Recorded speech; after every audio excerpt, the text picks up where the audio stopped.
World War III is a really bad idea. Here is your host, Michael Rivero.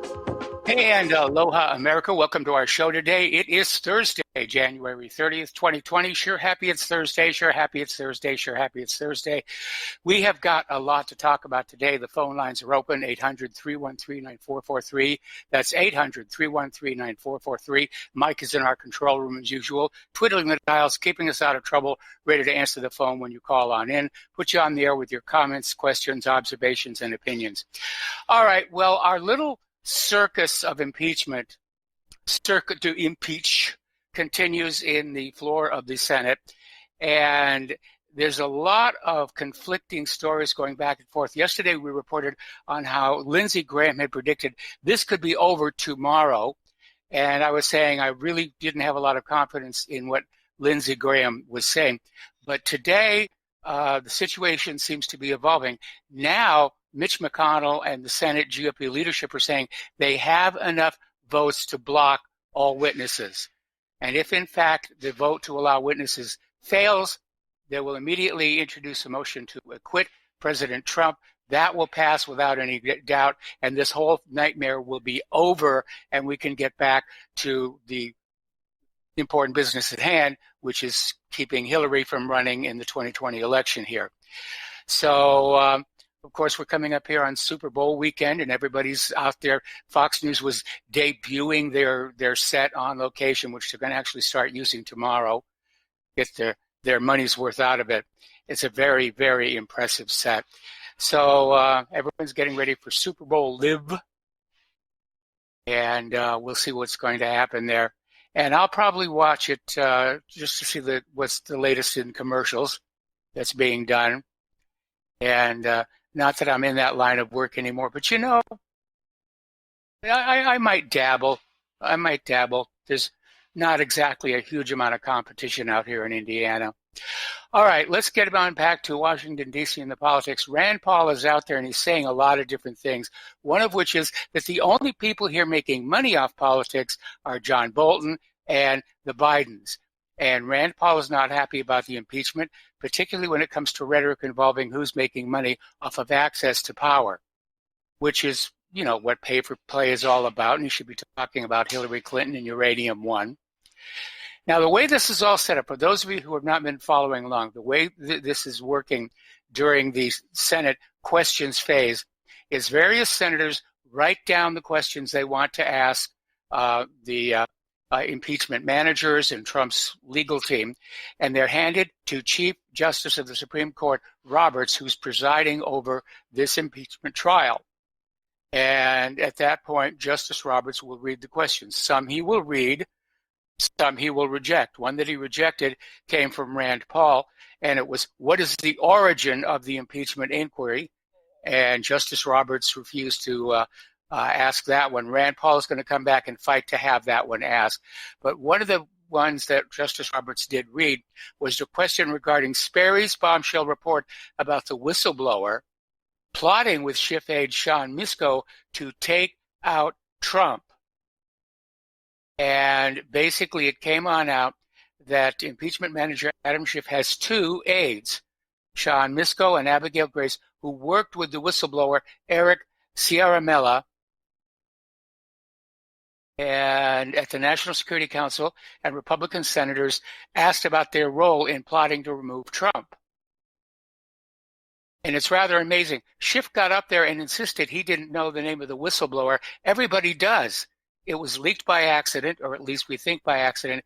Eric Ciaramella. Okay, Mr. Schiff, either you are completely ignorant of what's going on around here, or you lied under oath during this process. Okay. Have you noticed this rather strange double standard we're getting from the Democrats on this, where they're out there insisting that President Trump is not above the law, but illegal aliens are? They can just go ahead and, you know, ignore immigration law and ignore Title VIII and nothing will happen to them. But by golly, President Trump, if he commits a crime, we're going to hammer him. The problem is there is no crime. Now, Schiff was out there screaming that we're talking about bribery and extortion and blackmail, except that none of those words appear in the actual articles of impeachment. He's trying to sort of weld them on as trim to make it seem more serious than it really was. And another Democrat basically came on out and admitted they have zero evidence for any of these allegations. So I think the Democrats are pushing to get the witnesses in there to drag this out into the primary season. And if they fail, if the vote for more witnesses goes down, there will be immediately introduced a motion to acquit the president. That one will pass, and this whole circus will be over, and those members of Congress on the pro-impeachment side are actually going to have to go out and do some real work for a change. Apparently, Adam Schiff is under serious criticism right now because the homeless crisis in his home district, or rather his home state, is really out of control, and Schiff is doing nothing about it. Oh, you people freeze, starve, I don't care. I'm out to get the president. That's the important business of the day. All right, so this whole witness thing got dragged up because John Bolton supposedly wrote a book, which is not yet published, and portions of it were excerpted by the New York Times. Now, the White House has issued a threat to John Bolton saying that he must remove classified information from his new book prior to publication. Now, here's where things get a little bit tricky, because all people working for the government, if they write a book, it has to be cleared by the government for publication. So one of two things is going on. Either somebody inside the government went ahead and did the nudge, nudge, wink, wink with John Bolton and said, go ahead and publish this. It says bad things about the president. Or John Bolton had two different versions of the book, one of which passed muster with the security clearance, and the second one with the really juicy stuff is the one that was excerpted by the New York Times, who supposedly got a leaked draft. And if you believe that one, I have some of Saddam's nuclear weapons to sell you. Now, poor Joe Biden, he is clearly self-destructing. He's trailing in Iowa, Hampshire, and even California behind Bernie Sanders. And Sanders is leading by a significant margin. And apparently when he was doing his little speech in Council Bluffs, Iowa, he confused Iraq and Iran and Ukraine. So he's showing his age. He's 77, and he's showing his age. Now, Biden came on out, same speech in Iowa, saying he needs a strong vice president because he's old and may die in office. Well, Joe, that was a terrible thing for you to say, because you're basically telling the voters, vote for me. You may not get all of me, but at least you'll get some of me. Now, politics is perception, and that's a bad perception to put out there that you could die in office. So he wants a strong vice president.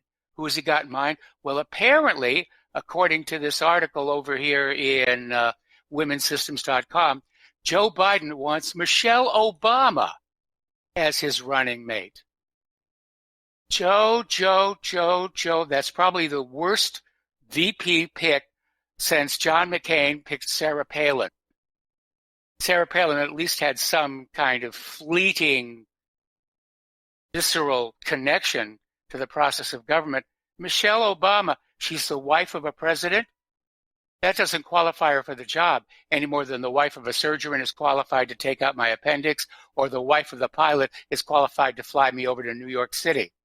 It doesn't work that way. That's what Joe Biden says. He said, I may die in office and I want a strong vice president, so I'm going to go with Michelle Obama, which, he's looking at her in order to play for the women's vote and the colored vote. So now here's where things are getting really, really interesting. Remember that prosecutor in Ukraine, Viktor Shokin, who was fired under pressure from Joe Biden? Well, that story has kind of not had a lot of legs in the American corporate media, but it's going to take off because Viktor Shokin has filed a federal complaint against Joe Biden basically deriving from how he bragged about strong-arming the government of Ukraine to fire its top prosecutor, who was looking into the corruption involving Burisma. And just like we saw back in 2016, the liberal establishment is already warning third parties, stay out. Don't ruin the 2020 election. So you've got people like Noam Chomsky issued an open letter imploring third parties to remove themselves as a factor in the 2020 presidential election to, quote, benefit all humanity and a good part of the biosphere, end quote. Well, what's going on here is that there are probably a lot of Democrats who are not going to vote for Donald Trump. They're going to vote the straight party line, but they're dissatisfied with the Democratic Party. They're turned off by this whole impeachment circus. If there are third parties out there, you may see them split the Democratic vote rather than GOP vote, and that's why the liberals are out there. Okay, we're going to take a phone call. Joe in Tennessee, aloha, welcome to the show. What's on your mind? Hey, Mike. Been a while. I was over in Guyana working on a drill ship, Exxon. They had a big project over there, but we'd only got on the boat was CNN, so it was kind of didn't get very much balance when it came to news. But I hope this impeachment circus continues. As a right-winger, partial Republican, I don't know why the Republicans would vote against having witnesses. I want witnesses. I want John Bolton there because I think Trump should get a lesson about all the people that had recommended Bolton to Donald Trump. I want him to remember now, like Sean Hannity and Kelly and all the neocons and all the dirty never Trumpers and secret people that are like New World Order and non against populism. The people that told Trump to hire Bolton, Trump's got to remember who they were, and let Bolton. And I personally think Bolton would get on the stand, get up there. What's he going to say? He said, she said. I mean, Trump, first of all, didn't do anything illegal. But the witnesses besides Bolton, I want to see Hunter Biden. I mean, to me, I feel like I'm getting ripped off. And if I was a Republican senator, I think Trump's got nothing to hide. And I think it's the other side that the witnesses are going to get. Y'all call Joe Biden and Hunter Biden. I mean, it is about Ukraine and Ukrainian corruption. And boy, can that start going into things like Lindsey Graham and other, even Republican senators who are on the take, Mitt Romney's buddies. And there's a problem there. There's a problem there, okay? This is not a grand jury. It's not an investigation. It's not a hearing. It is a trial specifically on the articles of impeachment. And if anybody gets on that witness stand and they start talking about Burisma and the corruption in Ukraine, I would expect that Chief Justice Roberts, following the normal course of how trials are conducted, would say that's irrelevant, it's off topic, it's not germane to the charges under review here, and he would basically block it at that point. So I'm all in favor of this thing being over tomorrow, mostly because I'm sick and tired of hearing about it on the corporate media every single day, mostly because this whole thing was a travesty from day one. And I think at this point, probably most of the members of Congress, or at least of the Senate, are thinking less in terms of whether Donald Trump stays in office or not, but whether or not they will hang on to their jobs in whatever election they're next up for their seat. Well, I have to disagree with you in that I think that exposure is wonderful, and it is exposing the media because you watch what you see on TV, you watch what the Republican defenders of Trump say, and then you hear like the left CBS analysis tell you what you just heard you didn't just hear. I mean, so I think there's more going on here as far as exposing, let's say, for instance, today with the Chief Justice, the alleged homosexual John Roberts, cutting down Rand Paul's question about a whistleblower. And when, I mean, so I love the exposure that the American people are seeing in this trial. I mean, if you watch this trial and you watch Trump's attorneys, and then you turn on the interpretations of what Trump's attorneys just said by the so-called experts in our media, you can see what a farce our media is. So, the longer this goes on, the better it is for Trump, the better it is for populism, the worse it is for the New World Order, the worse it is for the left. It's a win-win, and his poll numbers keep steadily going up during all this, and it'll continue. And at the same time, the institutions, the corrupt institutions in this country, like the FBI and the FISA court, who, by the way, was led by the Chief Justice, the alleged homosexual John Roberts. So, I mean, this is why what do I you love. throw that in there? Because I think he was blackmailed to go along with Obamacare because of his homosexualism. That's why I throw it in there. That may because very that's well the be. rumor. That may very well be. Yeah. And that's why I bring it out, because we all got Obamacare thrown on us because of his gay lifestyle. And if he would just admit it and not change the law and force millions of Americans to pay thousands and thousands of extra money in their health care coverage rather than just own up like a man there's nothing wrong with him being a homosexual. There really isn't. But what I don't like is people that will throw away America's rights and violate his own sworn oath because of it. That's my reason for saying that. So I'm not saying it because of dislike of homosexuals. I'm saying it because of his actions because of it. Oh, okay, I'm glad you clarified that. That. Yeah, no, I mean, I'll be honest with you. I really don't. It's just that's the whole issue with me with him. But once again, this is part of the whole exposure process, and I want it to continue. And I would like. It's kind of like who doesn't want to see Hunter Biden? I mean, Joe Biden's finished as a candidate. I mean, he's finished, but Hunter Biden leads us to Paul Pelosi and leads us to the Heinz boy and all the corrupt youngins of our political class and how they rape these foreign countries, not just Ukraine, but they did the same thing. I know I work with guys from Poland, and that's what they did in Poland, and that's what they attempted to do in Russia, and is why they hate Putin, because Putin put an end of the Western rape of Russia, and it's what they do in South America. So there's more going on here, and that's part of my reason for the whole exposure of it. This court Well, I understand. I understand what you're saying here, but what I'm saying is that Justice Roberts is not going to allow anything to happen on that Senate floor that is not directly germane to the articles of impeachment. In fact, that's probably the reason why he refused to read Rand Paul's question about the origin of the Russian investigation, because it's not relevant to the issue at hand. And so it would be nice to see all that happen. I don't think Justice Roberts will allow it to happen. And so for that reason, as far as I'm concerned, there's no point in allowing the witnesses to move forward. What the Democrats want to do is have Bolton get up there and say, yes, everything in my book is absolutely true. And that's really all that he can claim. And then again, using that, is it germane or not to the issue, try and block all the other witnesses as well. I think it's time for this thing to come to an end.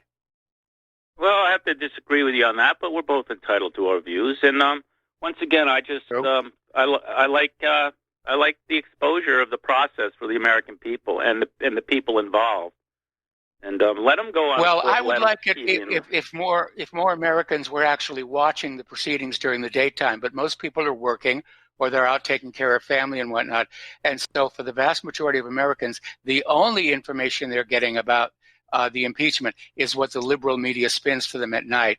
And so, for that reason, I'm ready for this thing to be over.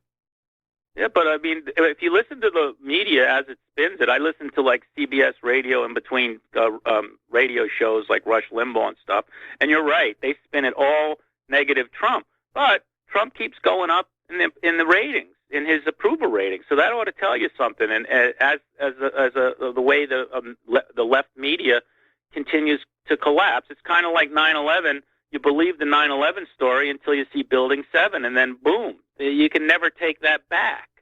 And a lot of people are going to get red-pilled in different ways, and I'm hoping a lot get red-pilled with this impeachment process. Once again, they see what and hear about Justice Roberts and how he silenced Rand Paul's questions, and they start looking into it and looking deeper and finding out more. And that's what this is all about to me. It's an educational process for the American people. Joe, thank you, Mike. Joe, we got to take a break for commercials. Thank you for the phone call. We're going to let you go back after these few. And aloha, America. Welcome back to our show here. Now, apparently, there is a story that's making the rounds on the internet. I got this one off womensystems.com. Apparently, a photograph from 2015 has surfaced showing whistleblower Eric Ciaramella taking notes in a meeting with a Biden advisor and Ukrainian officials. Now, this supposedly surfaced just yesterday, and people are looking at it, and they're trying to figure out what exactly does it mean. Now, we know that Biden, there's a considerable body of evidence that Biden was involved in the corrupt activities of Burisma, which was corrupting American and Ukrainian officials. So we would need to know exactly what these Ukrainian officials represented. But if, in fact, this is Biden's advisor and these Ukrainian officials hammering out some of these corrupt deals, then that puts the whistleblower right in the heart of the beast, as it were, part of the Hydra. All righty.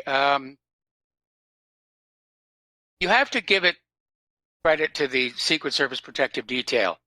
They are trained to literally throw themselves in the way of a bullet to protect the president or the candidates. In this case, however, Hillary Clinton's Secret Service are throwing themselves in the way of subpoenas coming in from Tulsi Gabbard's defamation suit. And apparently twice now, officials have tried to deliver these paper, and the Secret Service won't let them in. So they can't actually serve the subpoenas. Now, Tulsi is suing Hillary for $50 million for defamation for calling her a Russian asset.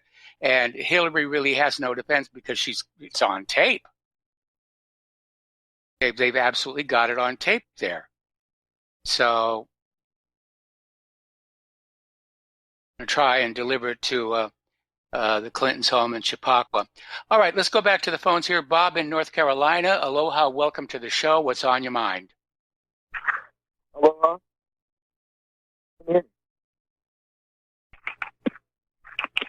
Hello? Yeah, 2 days ago, Michael, you were talking about Ted Cruz at a little press conference with CNN reporters, or some reporters. Yes. Hello?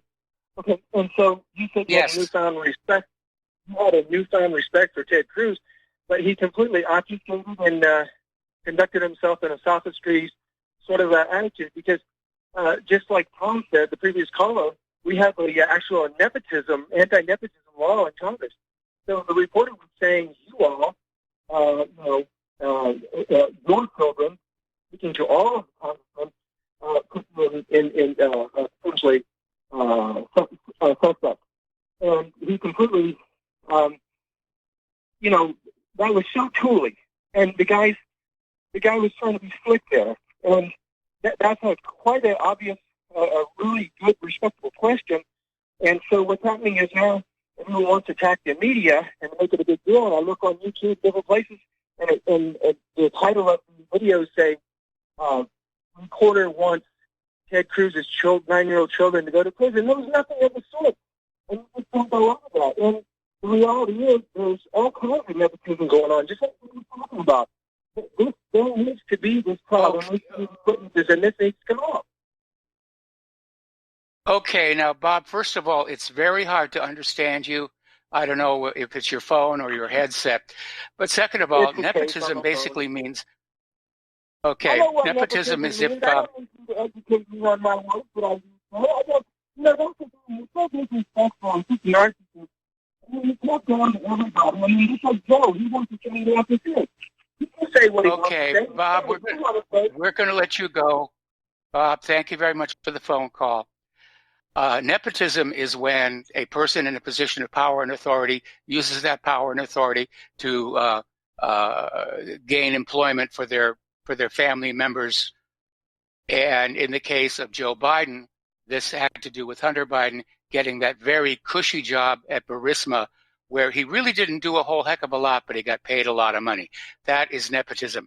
Merely having children does not mean nepotism. And Ted Cruz is absolutely right. His kids are too young to even have jobs, let alone have been given those jobs through the influence of Ted Cruz. Now, when I said I had a newfound respect for Ted Cruz, Mostly it was because he sounds much more mature than he did back in 2016.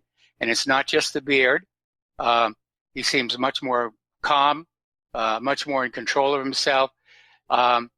And if he qualified to run for president, I would seriously consider supporting him. But unfortunately, there is that situation about being a natural-born citizen, and until that part of the Constitution is changed, Ted, I'm sorry. I'm starting to like you again, but rules are the rules. Now, over at the Michael Flynn case, there has been a major, major development in light of revelations coming out of the Russiagate investigation and so forth. Michael Flynn has filed a motion to reverse his guilty plea and to dismiss the trial. More about this when we come back from these words from our sponsors. And aloha, America. Welcome back to our show. Here we're talking about the Michael Flynn case. And Michael Flynn, in light of recent events, has filed motions with the court to, first of all, take back his earlier guilty plea and change it to not guilty, and filed another motion simply to dismiss the entire case here. Now, this means that if this case moves forward, there will be a trial, there will be witnesses, there'll be public attention, and possibly as a result of this, the Department of Justice has filed their own motion with the court, lowering the sentence recommendation to probation only. Now, the Department of Justice probably does not want a trial because it's going to be very embarrassing as to how flimsy the evidence was that Michael Flynn was convicted on. And so what they're doing is they're dangling out this little carrot to Michael Flynn saying, don't file any motions, go ahead with the guilty plea, and you won't go to jail, you're just going to have to do a little probation. That's the deal that's being offered here. I hope Flynn goes to trial. I hope he brings out all the stuff. And it is sick over there. All right, we're going to take another phone call here. Tony in Puerto Rico. Aloha, Tony. Welcome to the show. And before we get into what you want to talk about, what's the story about all the earthquakes? I don't know, Mike. Yesterday I tried calling. I wanted to ask you that question. I was cut off. This is a mystery, Mike. It's a mystery wrapped around a riddle inside an enigma. Because it's every day a tremor, Mike. I really don't know what's going on. Could be like one of the callers said the big balls upstairs is probably causing all this. I don't know. Well, it could very well be. Did you have a tremor today? Yeah. Three of them, but they were very low, like category 3 type tremors. No, nothing major. But this is it's crazy, man. It's really crazy. I really don't know what's going on. I really don't know. Everybody's confused. Everybody. Well, it can be very, very nerve-wracking. I remember after my wife and I survived the Northridge earthquake, and the aftershocks continued for more than a month after that. And it was just, we were always constantly on edge. When is the next shake coming? And it was very, very nerve-wracking. Well, some people say this occurs every 100 years because the last time we had something like this was 1918. So it could be something systematic every 100 years. I don't know.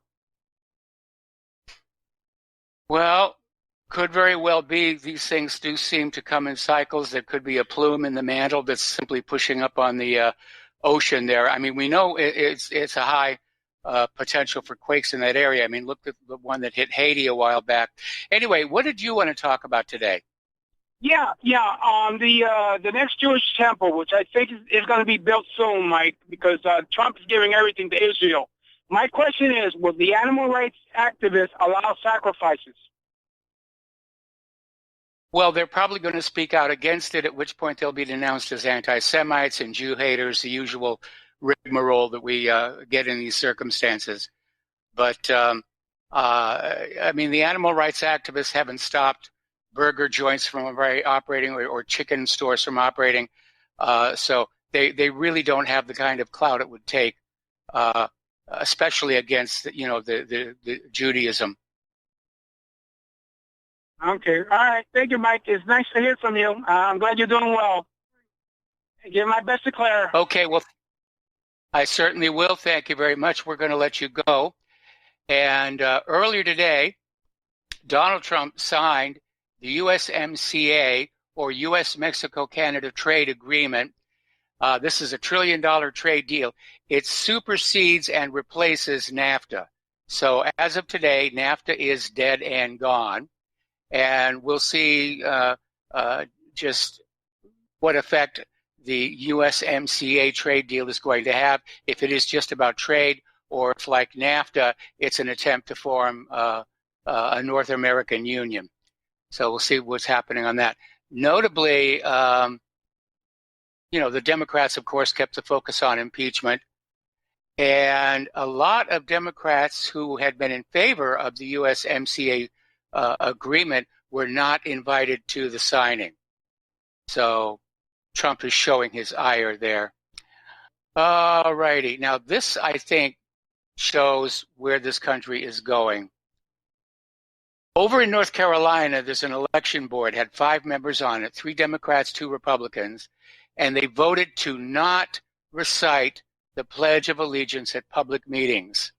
All 3 Democrats on the Bladen County Board of Elections voted against saying the pledge, while both Republicans on the board voted in favor of saying it.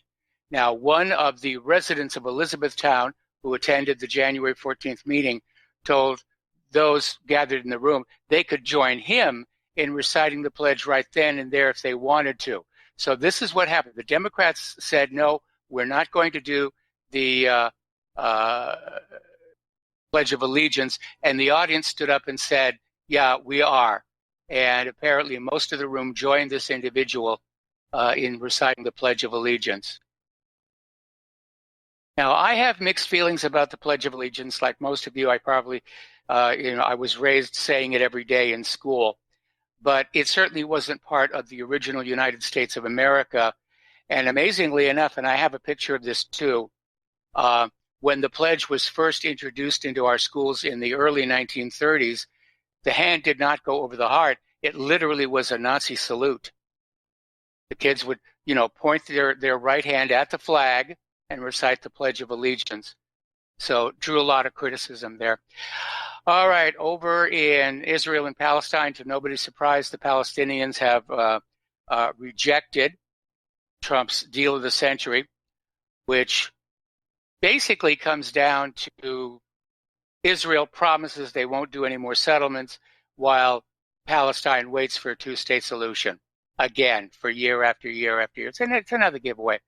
And apparently Jared Kushner actually wanted his peace plan to fail, which is why he went out taunting and insulting the Palestinians. One commentator noted on Twitter, how to negotiate a peace plan, step 1, insult one of the parties. So that's exactly what Jared Kushner did. All right, turning more international news over in Syria, Idlib militants seem to be in disarray amid the developing advance of the Syrian Arab Army. Since the liberation of Marat al-Numan, government forces have achieved several important breakthroughs on the front line in southeastern Idlib and southwestern Aleppo. So if you were kind of wondering, yes, the Syrian war is still going on. It's not getting a lot of coverage. In fact, I don't think it's getting any coverage on the corporate media. I'm not seeing that at all. In fact, all we've been getting lately is impeachment and Super Bowl.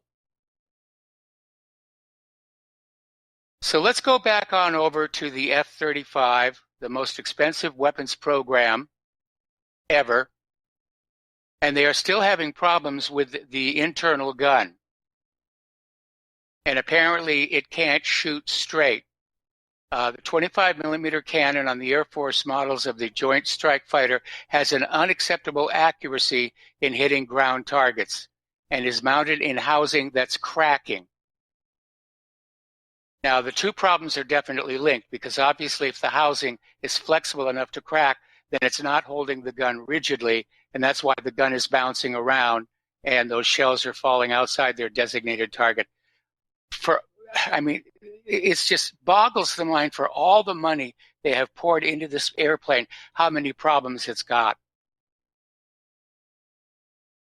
So the annual assessment by Robert Baylor, the Defense Department's Director of Operational Test and Evaluation, doesn't disclose any major new failings in the plane's flying capabilities, but it flags a long list of issues that his office said should be resolved, including 13 described as Category 1 must-fix items that affect safety or combat capability before the F-35's upcoming $22 billion Block 4 phase. But basically what they're saying is the F-35s that are already out there really aren't effective fighting platforms. They look really good at the air shows. They're not really effective platforms. They've got all these different problems. Can't fly in lightning, can't fly in the rain. The so-called invisible cockpit video system won't line up. The networked radars won't line up. It's just amazing here. All right, so let's talk a little bit about the coronavirus because, you know, for something that so many people think is just more hype, the hype is really piling on up. Apparently, the World Health Organization has now declared Wuhan a global health crisis. But there are reasons to doubt that story. Now, yesterday we were hearing how the U.S. government flew 195 Americans from the epicenter of the outbreak in Wuhan, China. It turns out today they are not, in fact, placed under a mandatory quarantine. Instead, they're being placed under a voluntary quarantine of only 3 days, and apparently they're free to leave if they want to. Now, that is telling me that whoever is evacuating the Americans from this so-called epicenter of the Wuhan virus isn't really concerned about secondary communicability. But we are hearing that future coronavirus evacuees will be rerouted to California military bases. CDC is reporting the first U.S. human-to-human transfer, and it has to do with one of the victims, I think it was in Chicago. His wife, who's never been to China, didn't meet any Chinese people, has come down with the illness as well. See, a Japanese bus driver in Japan was diagnosed with the coronavirus Tuesday, had not been to China, let alone Wuhan. World Health Organization voices grave concern about person-to-person spread, fear in the age of the outbreak. Chinese not welcome, stocks fall further on concern. There we are. It's here. Now, this was being reported on the corporate media early today. Russia has closed its Far East border with China in an attempt to prevent the spread of the coronavirus. Russian Prime Minister Mikhail, get this right, Mishustin, has signed an order to close the country's border with China in the Far East. This is Russia's largest and most remote region. Good luck actually closing that border. If there's a panic in China, that border is going to prove to be very, very porous. This follows instructions from Vladimir Putin on Wednesday for officials to do all they can to prevent the spread of the dangerous new Chinese coronavirus. And even President Trump has appointed a task force at the White House to monitor the spread of the disease and make recommendations. So if it is a lot of hype and it's a lot of, free advertising for the pharmaceutical companies, everybody seems to be leaping on board on this one here. Over in the economic side, there's concern that the world's technology supply chain is facing a broken chain crisis. Wuhan quarantine is threatening critical component manufacturers in China, which means all the little bits and bobs that go into your iPhones and iPads and so forth may not be available for a while. Doctors are saying that if you contract the coronavirus, there's a 20% chance of pneumonia or respiratory failure. Been there, done that, didn't buy the t-shirt. It turns out I'm not the only person who is looking at the obvious parallels between the Wuhan virus outbreak and the movie Contagion.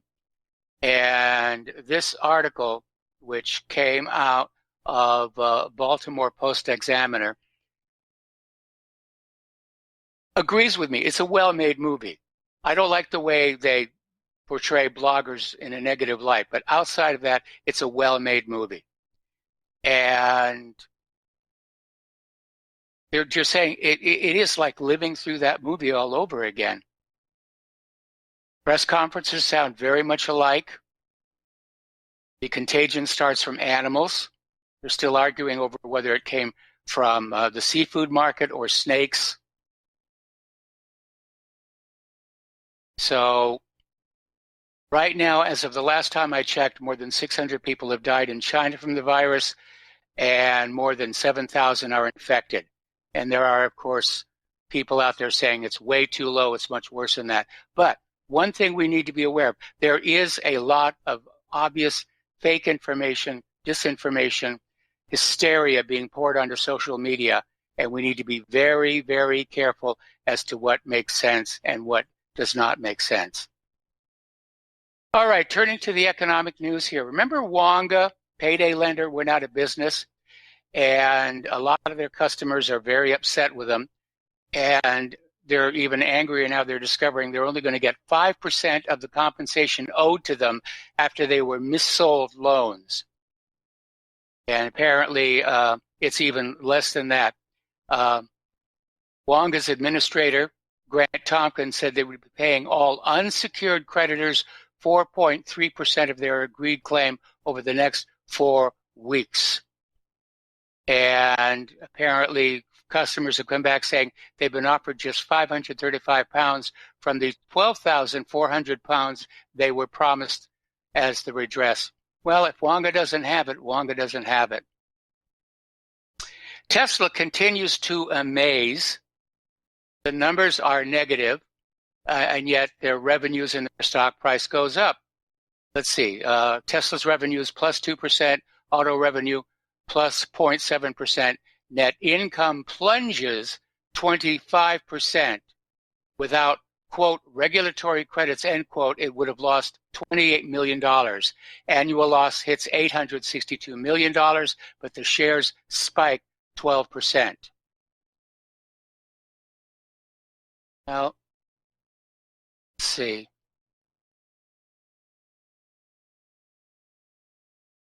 BBC News, British buggering children, or BBC, the network that predicted the collapse of World Trade Center Building 7 26 minutes before it actually happened. They're closing 450 jobs. Apparently, BBC is losing a lot of money. People are tuning out. They're losing their share of the TV license fee that British citizens have to pay.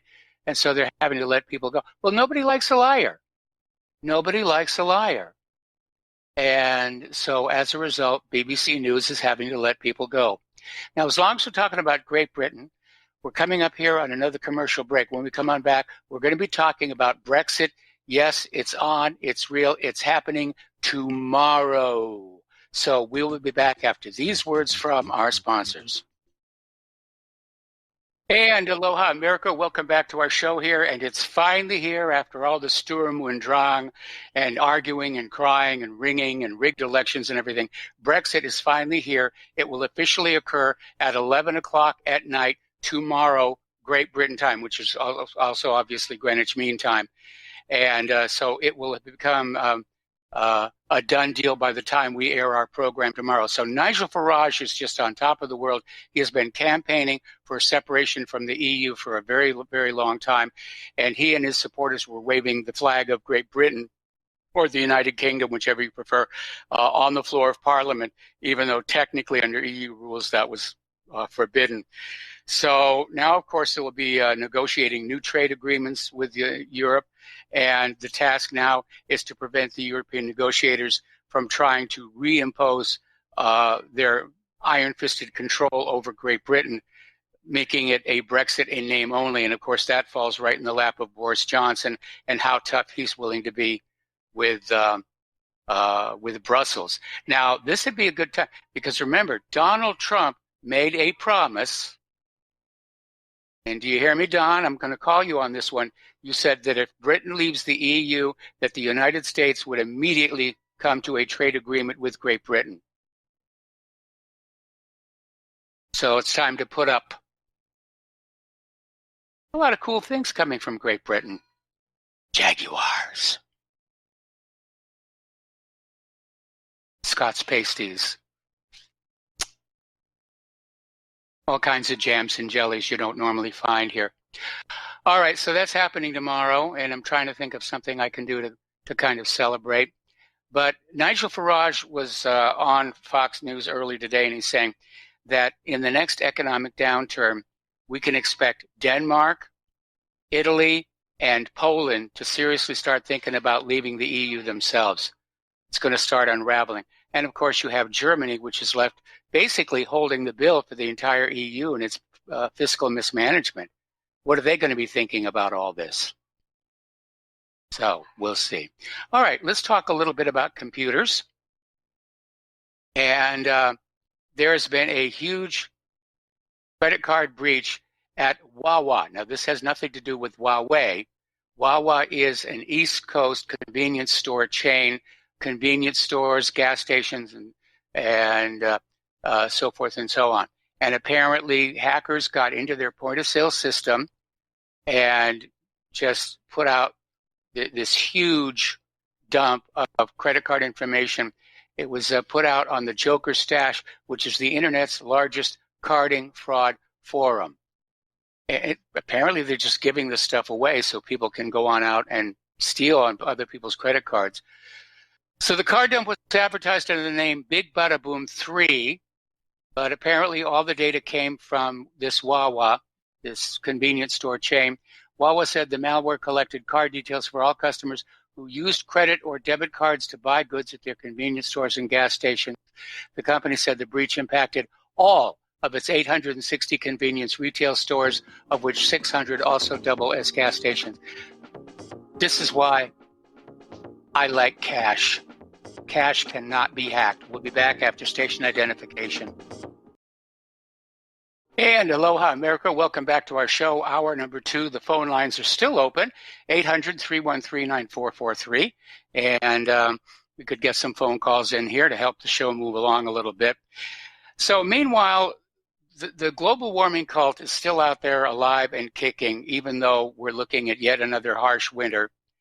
And apparently there's this Democrat congressional committee is demanding Google bury, quote, climate misinformation, end quote, by which they mean any sites that question the dogma of human-caused global warming.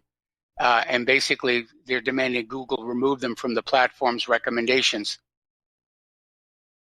I mean, that's flat-out censorship.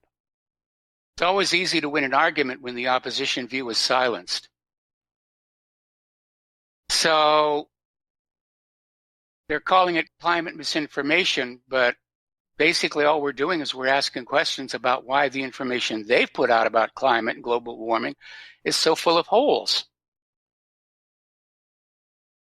So they're out there.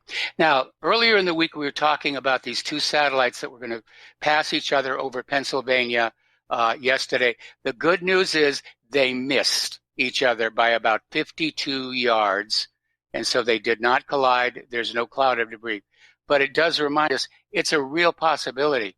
And at some point, I understand that both the United States and the European Space Agency are looking at ways to try and bring down some of the dead debris that's up there, because it's crowded.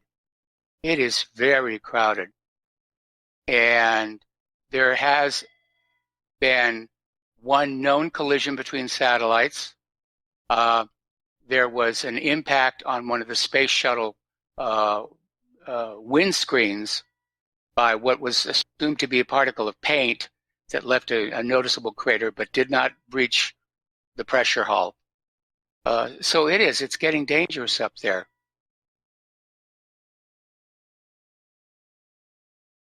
Okay. All right, so let's talk a little bit about political correctness here. Apparently, the Miami Police Department has suspended an Hispanic police captain who said he identifies as a black male. So apparently, Captain Javier Ortiz, who has always spent his life saying he was Hispanic, basically on the 17th of this month declared he is black and not Hispanic. He said, citing what is called the one-drop rule, which says if you have even one drop of black blood in you, you are to be considered black. And he said, yes, I am, and I'm not Hispanic. I was born in this country. That's how I feel. Well, that drew a lot of critical remarks from within the community. And apparently he has now been suspended. The Fraternal Order of Police President Tommy Reyes, for one, decried Ortiz's comments, saying, "I'm embarrassed and saddened by Javier's public comments. He can identify however he'd like, but I do not believe he is a black male." I think it makes much more sense to, if you're really gonna get into that situation, okay, it should be majority rules. If the majority of your blood is Hispanic, you're Hispanic. Forget whatever. I mean, there's no such thing as a pure blood ethnic group anywhere left on Earth. We're all, crossbreeds. I myself am Chinese, Portuguese, Sephardic, French, English, a little bit of Huron in there. Now, I haven't gotten one of those DNA test kits to find out which is the majority in there, but it's obvious I can't claim to be exclusively any one of those. Right, Elizabeth? Okay, we have a caller on the line, Mark in Montana. Aloha, welcome to the show. What's on your mind? Howdy. You were talking about the satellites that, floating around up in there. There used to be a television show that had Andy Griffith was in it, and he owned a ship, a spaceship. And whenever they would have stuff going out of commission, he would go up and he was a salvage guy, and he would salvage these. Oh, I remember that. Yeah, do you? Wasn't that? And that was a cool show. It wasn't only on for a few episodes, and I don't even remember the name of it. I'd like to find it and go back and watch it on YouTube. But why? I mean, I would think that American ingenuity and drive would have some of these people, make a spaceship to go up and salvage stuff. I don't, the way he did it. Well, there's all kinds of ways to deal with it. It's a question of political will and having the money. And right now, all of our money is going toward war. But I even came up with an idea for a system myself that we were going to deploy from Hawaii, since it's so close to the equator. And it consisted of a balloon-launched interceptor that would simply fly up, and when it got to the top of the atmosphere where the balloon was going to burst, the interceptor would take off and plant itself in the path of an oncoming piece of space debris. Now, it wouldn't go into orbital speed. It would just sort of hang there and blow out a cloud of carbon dioxide gas, which the oncoming space debris would plow into that cloud of carbon dioxide gas, and it would slow it just enough to bring it down into the atmosphere. And then that little interceptor would fall back down and be reused. And that was the system I came up with. Good idea. They're all pretty good idea. Kidneys, what can I tell you? And yeah. But it's a question of nobody wants to spend the money because they don't see where there's going to be a profit in it. So somebody somewhere is going to have to make the commitment to say, yes, we're going to spend the money. And either that's going to be the government simply funding some kind of a space garbage cleanup operation, or it's going to have to be in the form of a new tax that's added to the cost of launching a satellite to guarantee that it will be brought down. Now, newer satellites all have engines, and they all have the means to deorbit. But there's a lot of old stuff up. I mean, going back to Ed White's glove from Gemini, that's still up there, I think. Wow.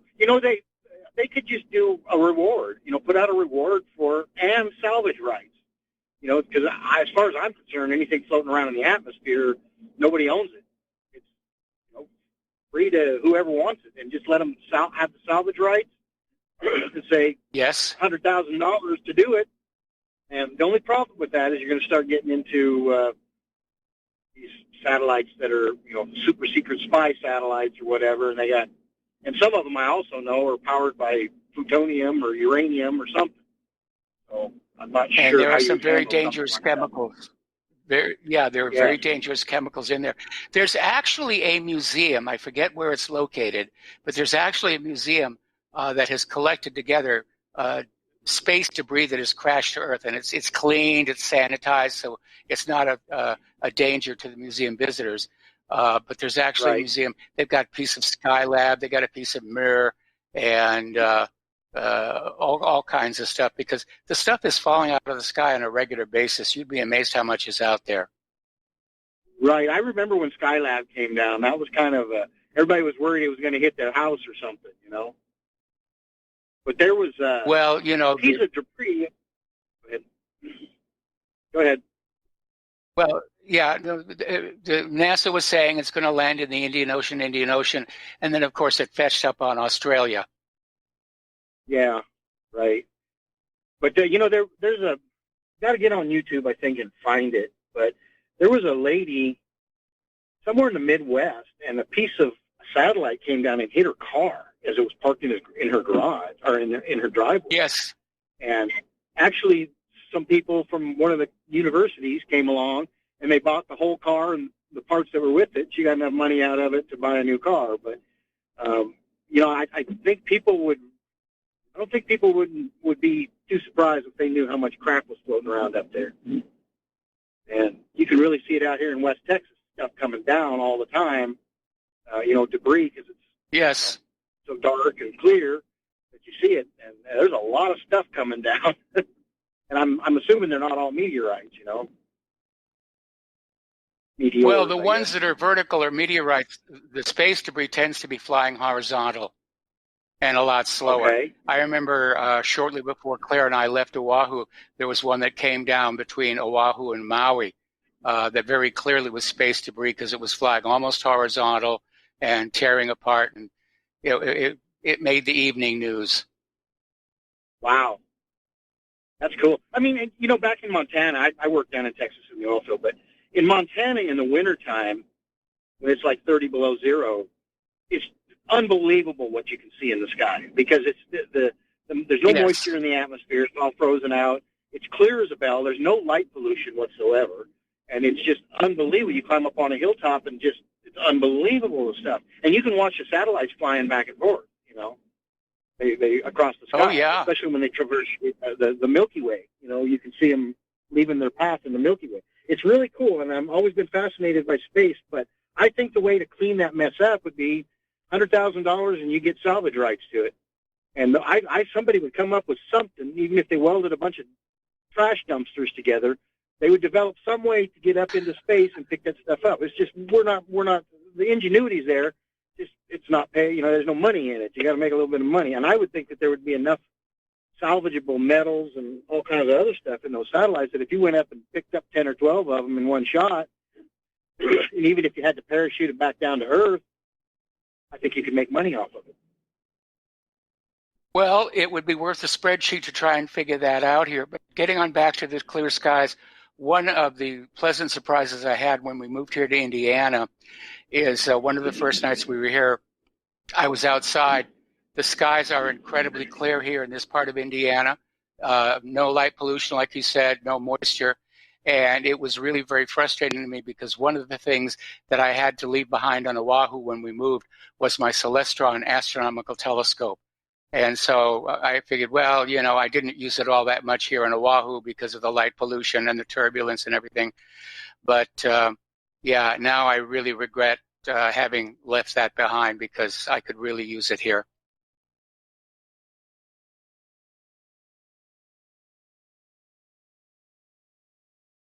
Mark, are you there? I guess not. Let's switch over to Paul in New Jersey. Aloha, Paul. Welcome to the show. What's on your mind? Hello, Michael. I had some thoughts concerning global warming and Greta Thunberg that you might yes. like to entertain. For one, you know, if I was going to address the world at the UN or even be on a TV show and discuss the topic of global warming and trying to reduce our CO2 emissions, the first thing I would do is not just sit there and prattle on about how we have to reduce CO2. I would write a list, right? I'd methodically, or a suggestion, action items, you know, write down at least 10 action items that people can walk out with, print them out, hand them to people to show what people can do to fight global warming. You know, all they do is they run around and fight global warming. Nobody said exactly what to do.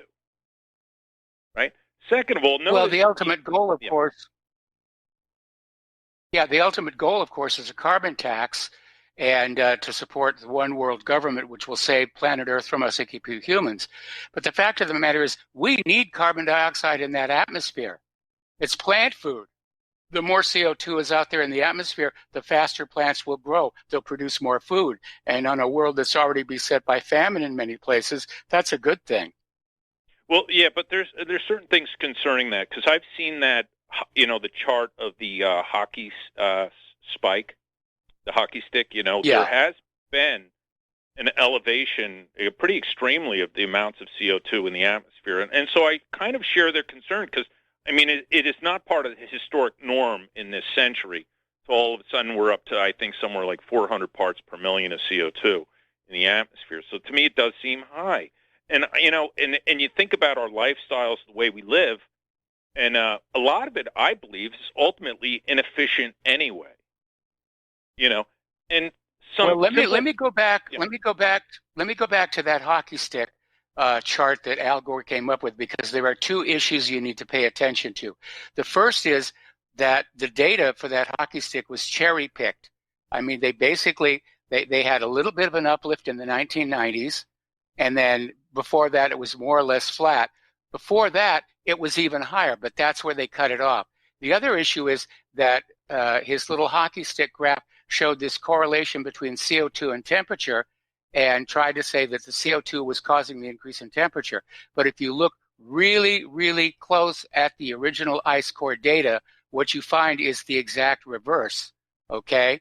The temperature goes up, then the CO2 in the atmosphere increases, which makes a lot of sense. If the temperature is going up because of solar activity, then you're going to have more life. More life means more respiration. More respiration means more carbon dioxide. I agree with the idea of that. I can understand aspects of it, but the thing is, I do believe it behooves us all, and it would just serve a good purpose, to try to use less oil, and in everybody's I would agree on that. Right. I agree on that. As by the way, as part of the strategic reserves, because if we run low at oil, then it becomes problematic, and we have to ship it from other countries. And who knows how all that oil drilling may destabilize the land where they're drilling these wells, et cetera, affecting the water supplies. So I think, I always believe in erring in caution. Now, one of the problems, too, I think, of when I watch these young teenage girls, and they're all alarmed about CO2, the fact of the matter is, the people who don't eat use much CO2, we have a name for those people. We call them bums. Because it's actually the guy who walks to work, lives locally, doesn't own a car, doesn't have a big house, and rents.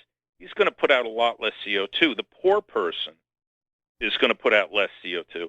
And that runs absolutely contrary to what most single women want out of a man, right, when they want to marry.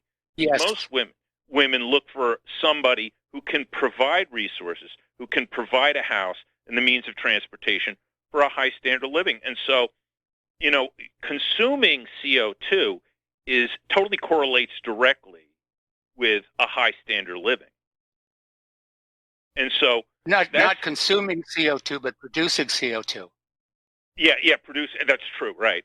And it's the byproduct of CO2 is actually a high standard of living. And so that's the problem for the CO2 advocates, and I believe their naivete in their presentation concerning CO2. But then likewise, the people who on the right also are shooting themselves in the foot on this issue, because listen, how does owning, like I see these local people near me, and they're driving huge SUVs and these ridiculously large cars. Many of them live in these ridiculously large McMansions. And really, by having that lifestyle, they're really putting up a lot of CO2 and spinning their wheels on a treadmill, having to work harder to pay for these excessively large houses, these ridiculously large vehicles. And because of it, they're not actually saving any money or advancing for an early retirement or other things, or achieving other goals they could in their lives if they lived a more a lifestyle with less consumption. And so I think those people should take a look and not immediately throw the baby out of the bathwater on this issue. Because if we all work to, get more fuel-efficient cars, then oil prices go down. Oil prices go down, guess what? We save money. You drive a smaller car on the road, guess what that does? It means less weight on the road. Less weight on the road means less wear on the road. Therefore, the road surfaces last longer. Again, your taxes go down. You save more money. So, living a lifestyle. Paul? Yeah. Paul, I'm sorry to cut you off, but we're almost at a commercial break here, and we've got other callers waiting in the line. I'm in agreement with everything that you say. I am at heart an environmentalist, and I support the wise use of resources, renewables, and so forth, but not based on a lie. Okay, it has to be sold to the people as common sense rather than this attitude of we'll just scare them into doing what we want. Anyway, thank you for the phone call. We got to let you go. We got to take a break for commercials. We'll be right back after these few words. And aloha, America. Welcome back to the show. We're going to go right back to the phones here to Tom in Florida.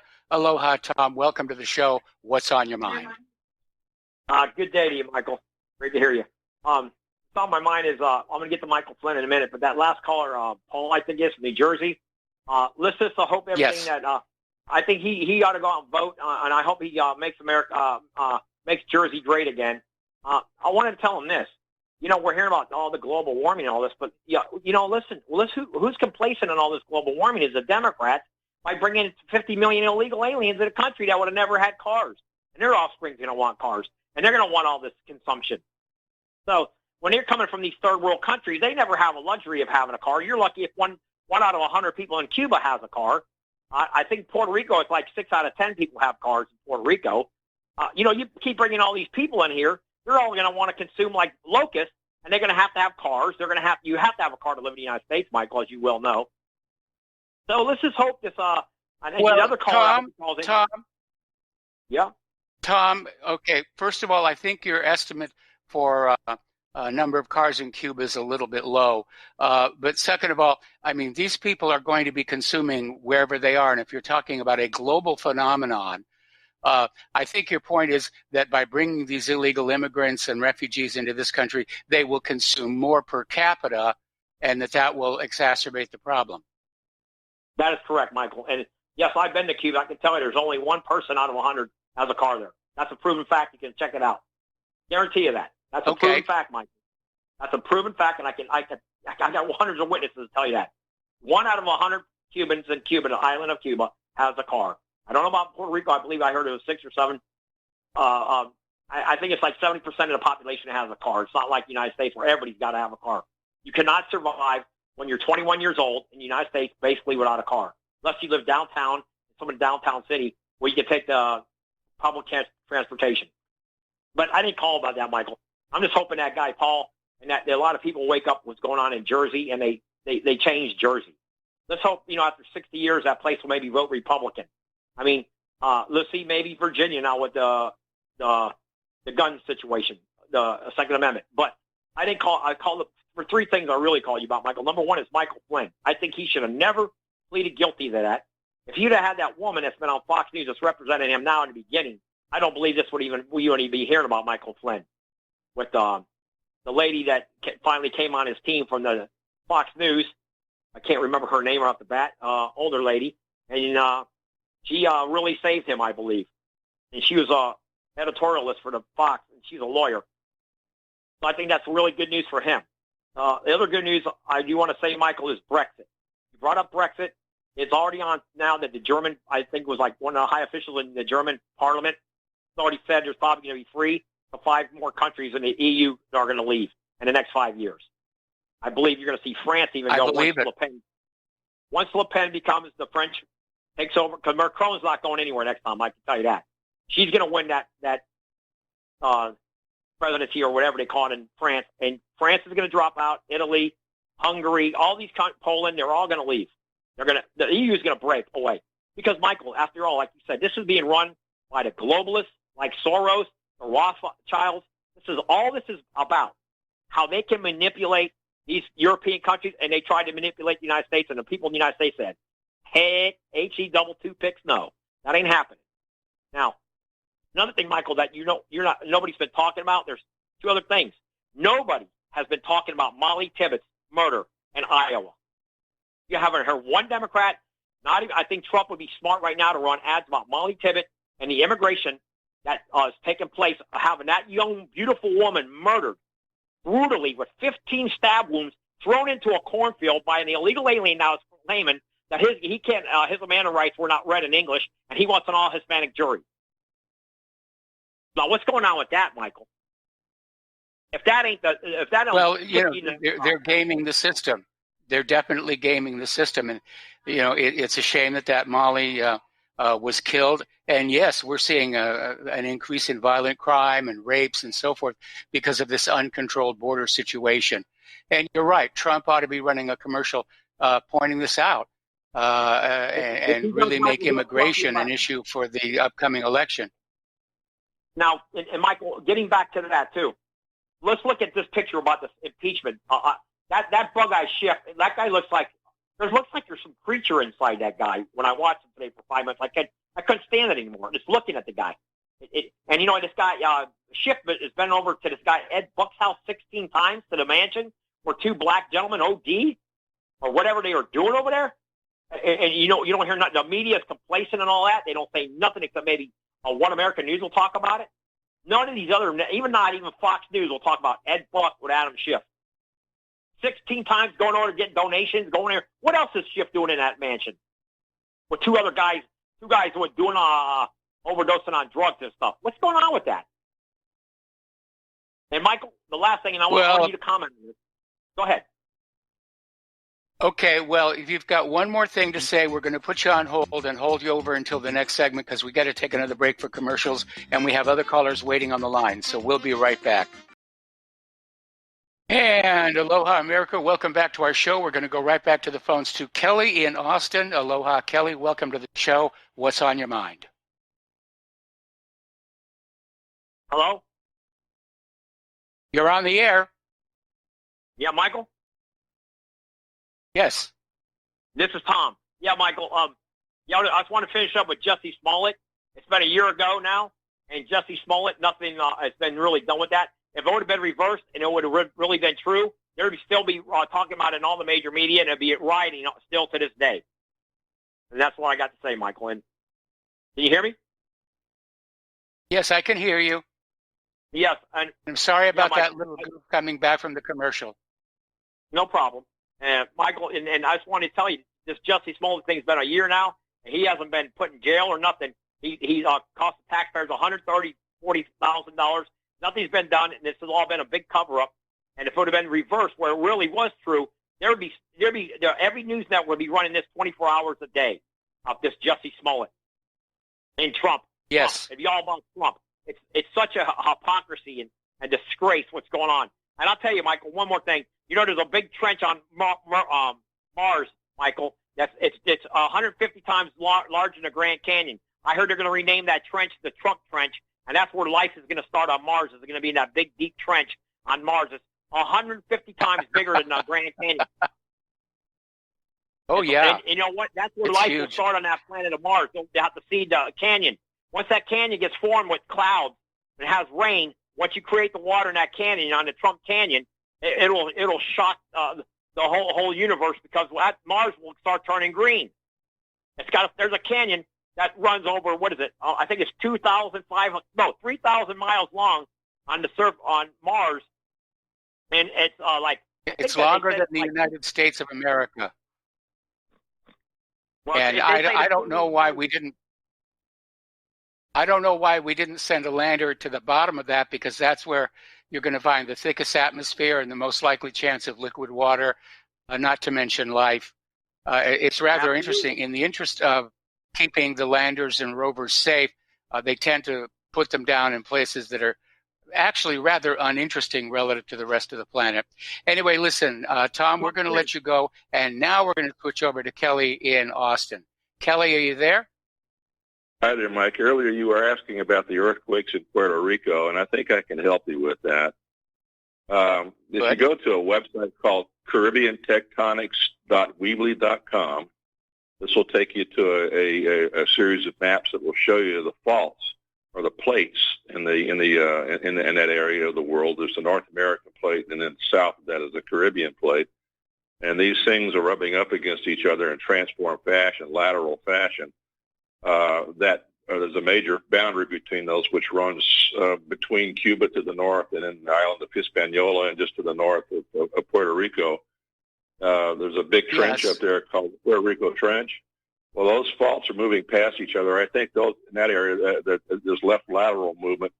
But that is a tectonically active area right there. And Puerto Rico is sitting right out there on the edge of that trench. And so it doesn't surprise me that there's quite a bit of tectonic activity or earthquake activity in Puerto Rico. In fact, if you look at some of the U.S. Geological Survey publications about the geology of Puerto Rico, you will see that island is crisscrossed by a number of faults, many, many faults. So it's been broken up quite a bit. I'm looking at the map right now. Yeah. Okay, go to plates. Click on plates. Okay. Okay, and then scroll down, and you'll see Caribbean plates. Yeah, plates. Okay, then scroll down to Caribbean plate. I'm looking at it right now. Okay, at the bottom of that, click Read More. At that paragraph, click Read More. Yep. Okay, now you'll get a bigger and by version the way, of that. I just linked it to whatreallyhappened.com. Okay, and you'll see there that on that larger image of that map, you'll see the faults that I'm talking about there. You'll see that there's one major system of faults that runs to the north of Cuba, and then also to the north of Hispaniola and Puerto Rico. And then you'll also see a number of other faults that cut through there. So there are faults that bound Puerto Rico and Hispaniola both on the north and on the south. So that's really a precarious area to be in if you're concerned about earthquakes. And again, with a lot of the older architecture in Cuba and Hispaniola and in Puerto Rico, those structures are highly susceptible to destruction by earthquakes in the 5 or even 6 range. 6 is nothing to ignore, but if you get something up around 7, that can be just devastating for places like that. But what that's showing you is just how cut up that part of the globe is with those two major plates. Again, the North American plate and then the Caribbean plate, with the Caribbean plate being broken up into a number of smaller, say, subplates. So I'm looking at that. That's to answer some of your questions, right? Some of your questions about earthquake activity in Puerto Rico, and that's going to depend upon where the focal point of any given earthquake is at any time. So that 7.7 clearly happened somewhere right along that Cayman Trough. Mm-hmm. Yeah, and I could see how, because the Puerto Rico Trench and the Cayman Trough butt up against each other, I could see how a lot of mechanical energy would be transmitted from one to the other. Anyway, listen, thank you very much.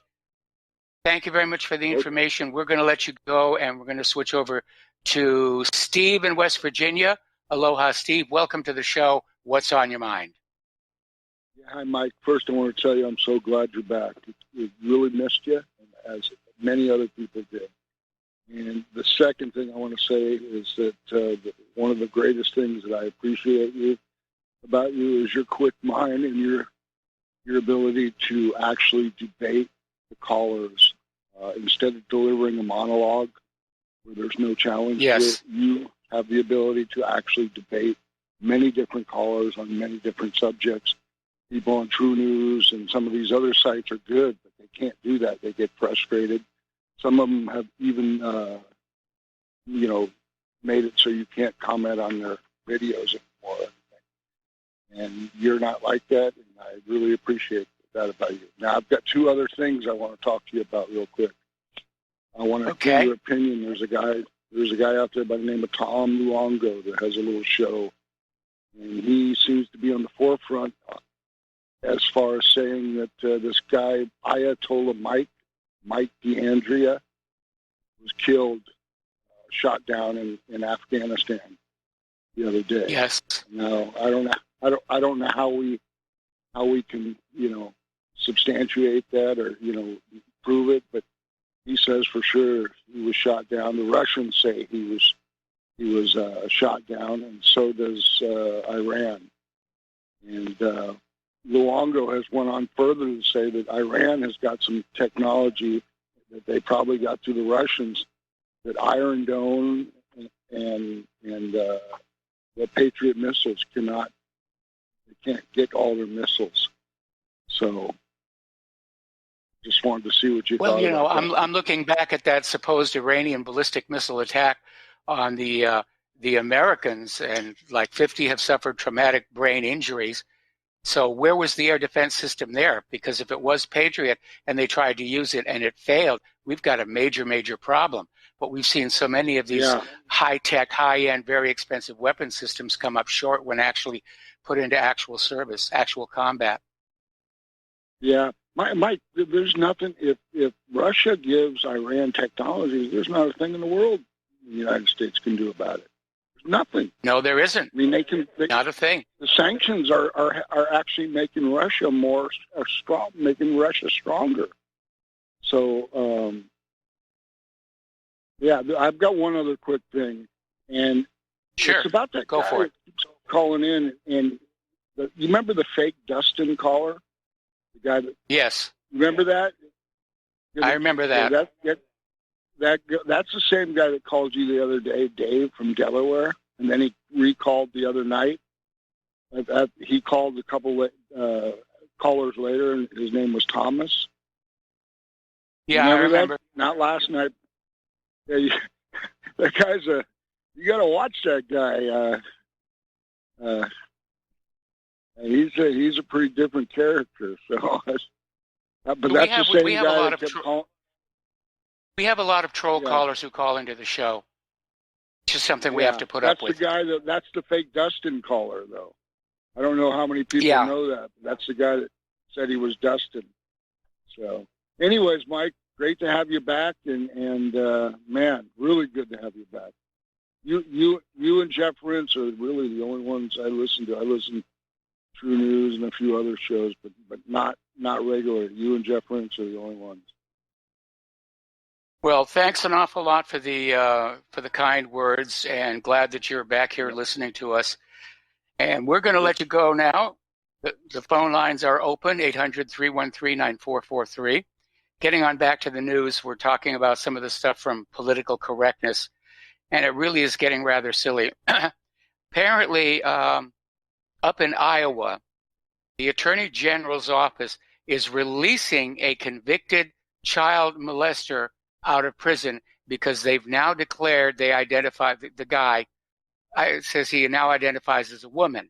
And the Iowa Attorney General's office says, well, since he's now transgender, he's no longer a threat because they have different hormones. And this is where the decline in America's science education really starts to make itself known. It's still the same guy, and he's still got the same hormones. And just saying, I identify as a woman doesn't make him a woman.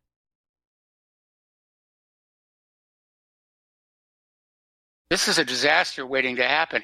If he's being let out of jail, sooner or later, he's going to do it again. Anyway, apparently we've all heard about Drag Queen Story Hour. Now it's being brought to the public schools out in California. Parents are very, very upset, and they're being told there's nothing you can do about it. Over at Yale University, they're going to stop offering a very popular art class because it covers artists who are, quote, overwhelmingly white, straight, and European. Apparently, a huge amount of our culture is now off limits. We're not going to talk about people like Van Gogh and Da Vinci and Monet. Who are those guys? I remember reading about them when I was very, very young, but they seem to have gone away. I wonder what they're going to hang in the place of the Mona Lisa over at the Louvre. Which, by the way, if it weren't for the riots, that would be on my bucket list. All right, here is another story about the same thing. This is kind of interesting. There's a lesbian arts and crafts group reported to the college bias response team because the group allows only biological female members. And apparently it's based out of Ann Arbor, this group called Les Get Crafty, which is a cute name. And the problem was the women only allowed biological female members. In other words, lesbian women born women. And so that means the trannies and are excluded, and they're very unhappy about that. But apparently this group had a very negative experience with the LGBTQ, BBQ communities that were obsessed with identity and the gender-obsessed culture, leaving WBW, women born women lesbians, in the dark. So they decided to form their own group, and now they're being reported. Now, before I was talking about my Celestron astronomical telescope, and I've had a lot of telescopes growing up. I built my first telescope when I was in junior high, ground the mirror and everything, got all the parts from Edmund Scientific. And the nicest telescope I had, of course, was the one I had in Hawaii, which was the Celestron 8 with the clock drive and the equatorial mount. And I took astronomical photos with it and everything. It was a lot of fun. But apparently over in New York, you need to buy a stargazing permit to look at the night sky from public parks. Really, this is the latest thing New York has come up with to raise more money from the people. If you want to go to the public parks and just look up at the sky, you have to have a permit or you'll be ticketed. That really is ridiculous. Really, really is ridiculous. Okay, we're going to take another phone call. Chance in West Virginia, aloha. Welcome to the show. What's on your mind? Yes, hello, Michael. You just made a comment. I barely caught it. Something being overly white and European. What was that? Can you repeat that for me, please? Yeah, basically it's over at Yale University. They've canceled a very popular art course because it focuses on artists who are straight, white, and European. Now, Michael, you know what the ramifications of this very well could be? This could be force, I would imagine, white people to start forming their own groups if this keeps up. I mean, that would probably be an inevitable outcome, don't you believe, just to challenge this crazy nonsense? I would agree with you. They're not going to be able to do it on the university campuses, of course, but I imagine there's probably a lot of little ad hoc groups being formed over the internet and social media to say, yeah, we have to go on celebrating these people. You know, and of course, not all of them were straight. Anyway, I mean, Michelangelo was pretty much thought to have been gay. And looking at his artwork, he certainly seems to be obsessed with naked men. And my second question is, if white groups do form, can you really blame them? I mean, think about this. They're being isolated. They're being discriminated against. It's got to come to a head to where they say enough is enough. Well, I mean, you've got blacks who are forming black groups. You've got Hispanics who are forming Hispanic groups. You've got women who are forming women's groups. And yet when straight, white, heterosexual men want to get together and to form a club, oh, you're racist, you're homophobic, you're sexist. And it's a real cruel double standard. But, it's almost enough to make me want to go on out and join the Oddfellows. Yeah, wow, really crazy. Okay, thank you for taking my call, Michael. All right, thanks an awful lot here, and we're going to take a break for commercials, and then we have another caller waiting on the line. So stay tuned, we'll be right back. And aloha, America, welcome back to the show here. We're going to go back to the phones to Francis in North Carolina. Aloha, Francis, welcome to the show. What's on your mind? Hello, aloha to you. Aloha. You should be ashamed of yourself. Oh, I am. Really, I am. You have no idea what I'm talking about. I was going to say, you have no idea why. because, quite frankly, you nearly gave me a case of whiplash. Okay. And this came about because? Well, when you mentioned about some story about some fellow that got off from doing something illegal or whatever that you made mention about, and he got off on technicality that he was transgender, transsexual, he was a woman in a body or whatever the case was or something, some garbage. And so they decided to let him get off on or whatever because of that. It's like, excuse me, but the guy's a dude. If he's not on hormones, then he's still a dude. If he still got his toolbox, he's still a dude. Don't come here with this thing about, oh, I'm a woman in a man's body today, so I'm going to go out and do something funky. So my head whipped back and forth so fast, I thought, oh, my gosh, now I'm going to end up with whiplash trying to figure out what is going on here. Now, people are going out and committing a crime, scream up and down, oh, I'm a woman. I'm, transgendered or whatever the case is, just to get off on doing what they illegally what they are not supposed to be doing. If they're going to use that as a cheap excuse, excuse me, they need to go ahead and be put in jail and let it be done with. I mean, that's just cheesy. I agree. But the whole point I wanted to put out there was how this attorney general for the entire state apparently doesn't really have an understanding of how hormones work, where they come from, and to simply say that, this guy has now identified as a woman, therefore the hormones are different. Now, you've hit an important point. This gentleman may actually be transitioning to a woman and may have already started hormone treatments, but that doesn't necessarily curb a predatory aspect to their sexuality. And so that's why I say this could be another disaster in the making, because, there are predatory women just like there are predatory men. They're not arrested as often. They're not prosecuted as often.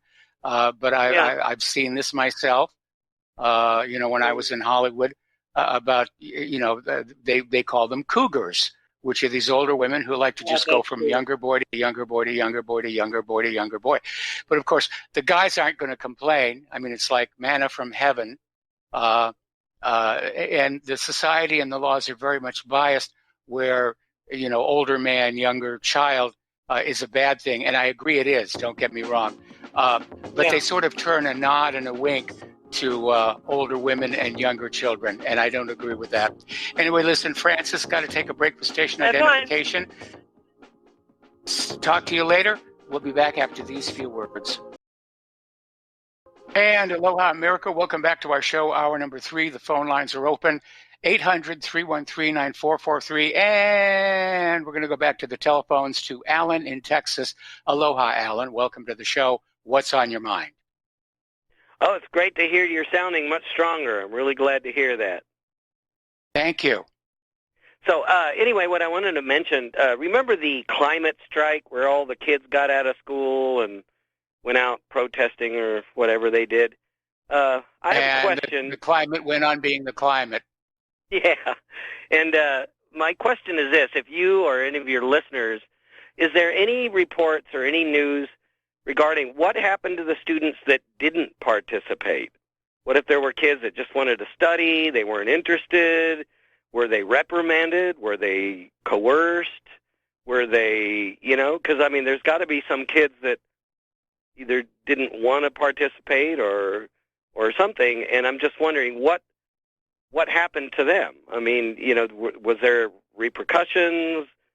I just never hear any news about it, as if every student was 100% on board with this. You know what I mean? And I don't believe that. When I was in high school, the kids were always dissenting on things. So I'm just wondering, does anybody have any news about what happened to the kids that didn't participate? So anyway, I just wanted to kind of throw that out there. Obviously, the corporate media wanted to sell the illusion that all the children were involved in this strike, but many of them weren't. They didn't want to go on out there. But officially, what could the school do? Punish them for not wanting to be truants? So I think that any repercussions were probably on a personal level where the teachers tried to shame them after the fact, but nothing really major, nothing really serious. But again, it made for some good press, but the climate is still the climate. And, you know, we're going to see what we get this winter. Anyway, but thank you. I just wanted to see if any kids were reprimanded for not going along with it. Anyway, but thank you. Well, all right, you're welcome. And let's see, getting on back to the news here. The phone lines are open, by the way, 800-313-9443. The other day we were talking about, you know, guns, what constitutes a ghost gun, what's a lower 80 and so forth. And this article came out basically in response to what's going on down in Virginia, where there was this broadside assault on the Second Amendment. And Trump came out and commented today saying that gun confiscation will not happen on his watch. It's a very good thing to be saying going into an election year, especially as more and more Americans are very concerned about efforts by the liberal Democrats to disarm us all. So we'll see what's going to happen there. Meanwhile, over in Delaware, they're continuing their attack on the Second Amendment, and they're getting ready to ban making your own gun. And this is not just the 3D printed guns or the lower 80 kits. They're even talking about black powder guns, muskets, flintlock pistols, things like that. The cool stuff, you know, the really cool, fun stuff.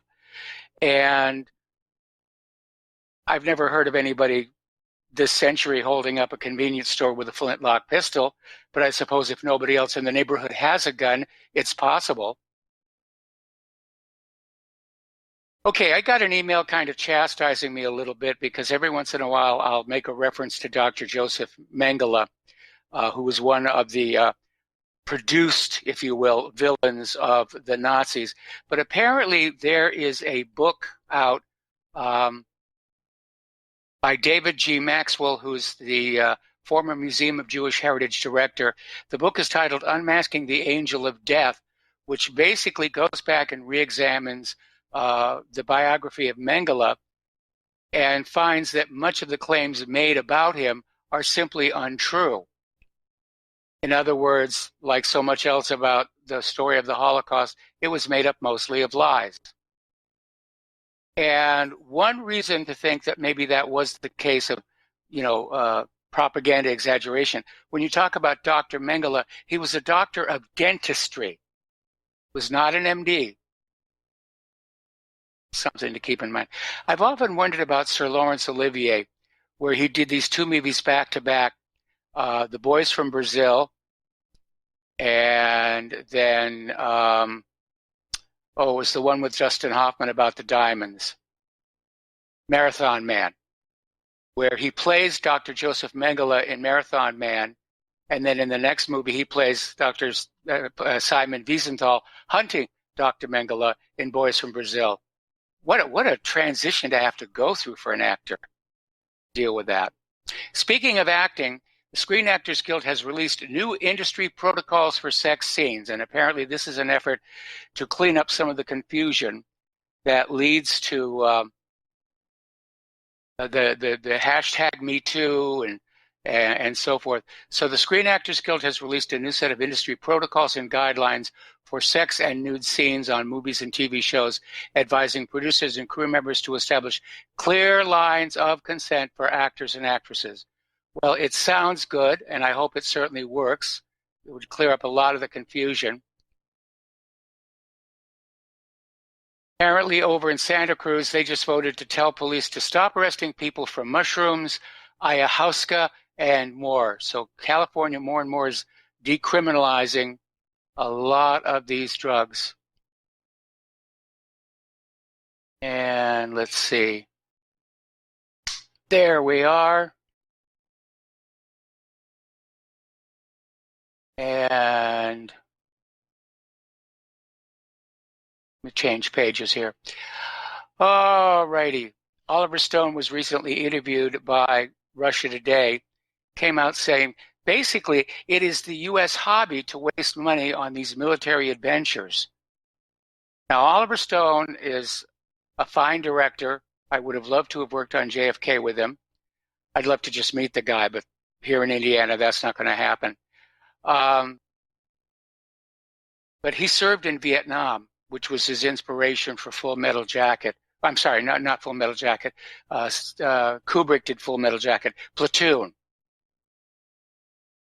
And he does seem to have a serious social conscience that's plugged into reality, unlike the rampant liberalism, fairy tale utopian thinking that grips much of Hollywood here. Anyway,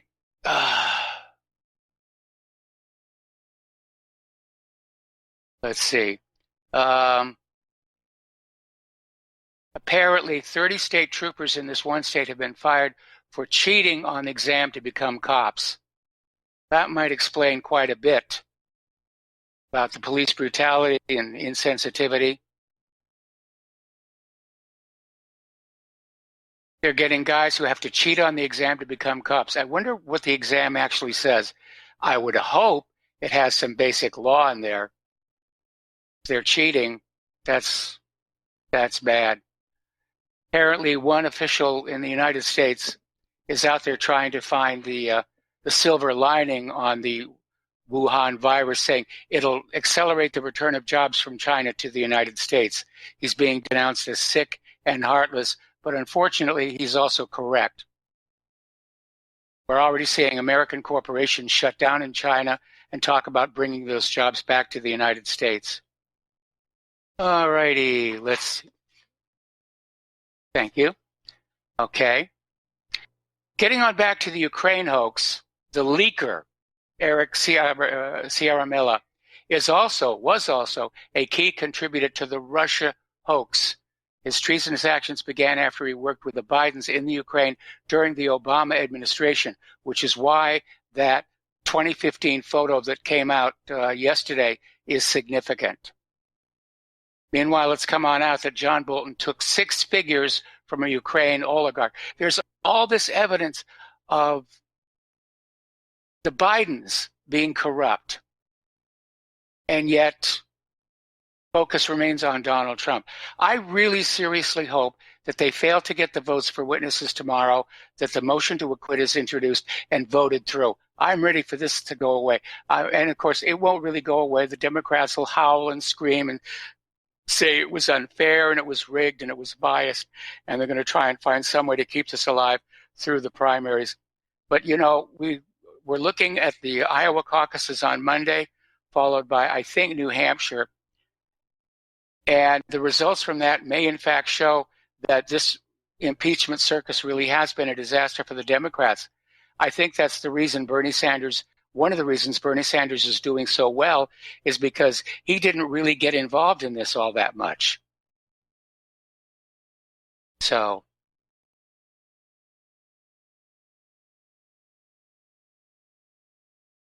all right. 6th case is confirmed in the U.S. after Chicago man is infected by his wife. We talked about that earlier. This is going to get interesting here. Apparently, there is one of these new super large cruise ships. It's moored off the coast of Italy, and its entire passenger manifesting crew are under quarantine. 7,000 people. 7,000 people quarantined on this cruise ship, while a Chinese couple on board are tested for Wuhan virus. So anyway, the European Union is going to force Apple to ditch its lightning cable and adopt a universal phone charger. Well, gosh darn, I was just getting used to the lightning cable.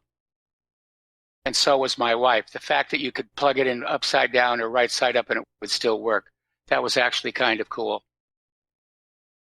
All righty. Apparently, Tennessee State Representative files a bill to officially designate CNN as fake news. We already knew that one. Okay. Let's see. Representative Jim Jordan, the whistleblower, and again, we're talking about Eric Ciaramella, has a bias against the president. Well, yeah, we knew that. He was one of Biden's people. Mike, I need you to play a little bit of music for a minute. I've got to go take care of something. It's a little bit urgent. So I'll be back in a second. Okay, I'm back, and I apologize for that interruption here, but some of the medication I'm on has some unfortunate side effects. I thought I could get to the commercial break, but it didn't make it this time. So anyway, let me get plugged everything back in here. Okay. I talked about this before, but that prosecutor that was ousted by Biden's influence has filed a criminal complaint. It was filed on 2 days ago, and Joe Biden and Hunter Biden are named as the defendants. So we'll see what happens with that one. Israel, once again, is out there playing games with the Palestinians. They've cut medical lifeline to remote Palestinian villagers again. Because we're getting these little statements about how Trump's deal of the century won't bring peace. That was the plan. No, it was never going to work. You know, they couldn't get the Palestinians to go along with the original deal of giving up a bunch of stuff. So they put together this last plan, declared it to be a success and a victory, but it won't be. It won't be. Okay, we already talked about Michael Flynn here. Already talked about climate misinformation. Already talked about Hillary Clinton. So anyway, the phone lines are open, 800-313-9443. And I could use a few phone calls here while I thrash about running out of talking points. It's kind of a slow news day because I don't want to talk about the Super Bowl. I'm not a big football fan. And that probably goes back to when I was in high school and I was a yearbook photographer, newspaper photographer. And I was on the sideline at a football game and I got tackled. And they broke the camera, which fortunately was the school's camera and not my own. It hurt. Me too, not just the camera. All righty, let's see. Animal rights activists are up in arms. Apparently, somebody got a video of the crocodiles that are skinned for Louis Vuitton leather bags. Apparently, they're still alive. That really is inappropriate. That is inappropriate. Okay. Let's see. And go on down here. David, you want to step on in here and let's talk computers and Linux?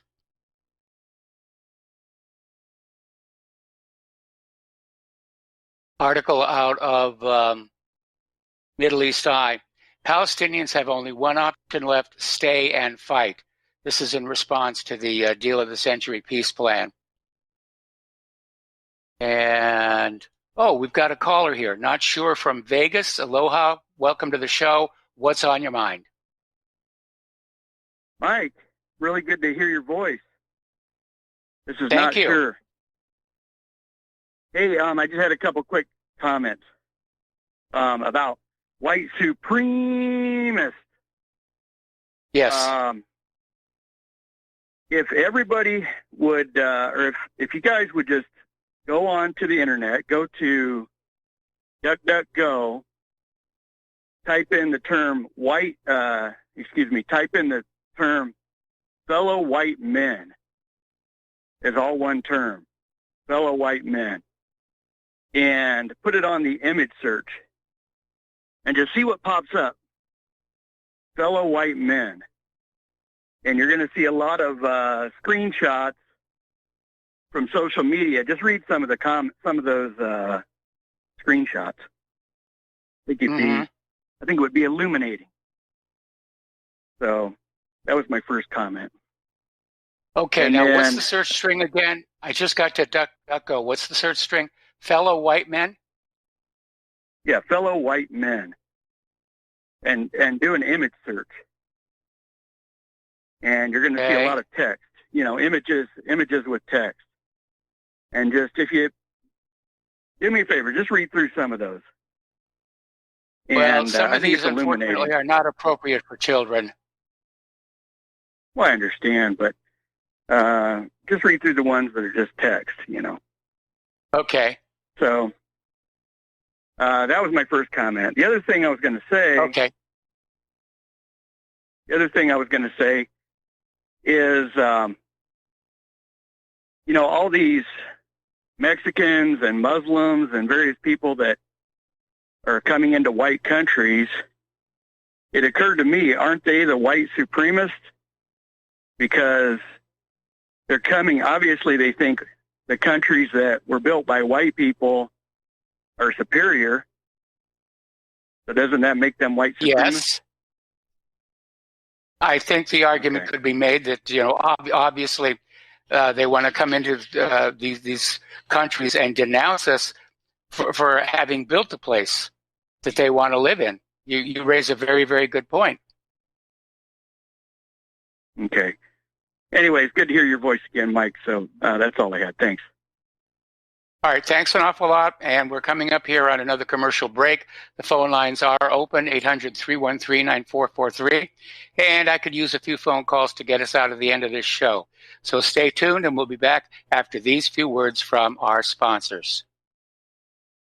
And aloha, America. Welcome back to our show here. And, of course, as you know, Sunday is Super Bowl Live, Super Bowl 54 here. And it is an iconic American cultural event, which is why security is going to be very, very tight at the Super Bowl.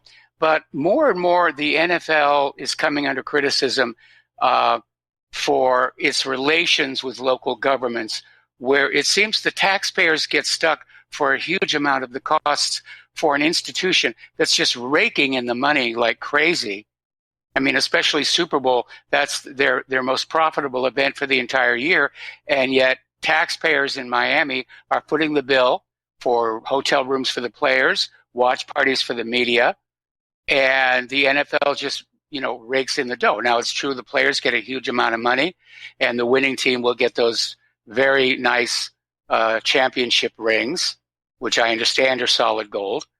And but it does seem very one-sided, and why are taxpayers paying for all this, especially taxpayers such as myself who are not real fans of the game, or for that matter, any game?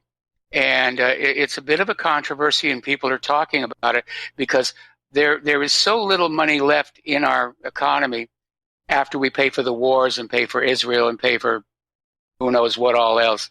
Why are we also paying for this as opposed to dealing with the homeless situation out in California? Adam?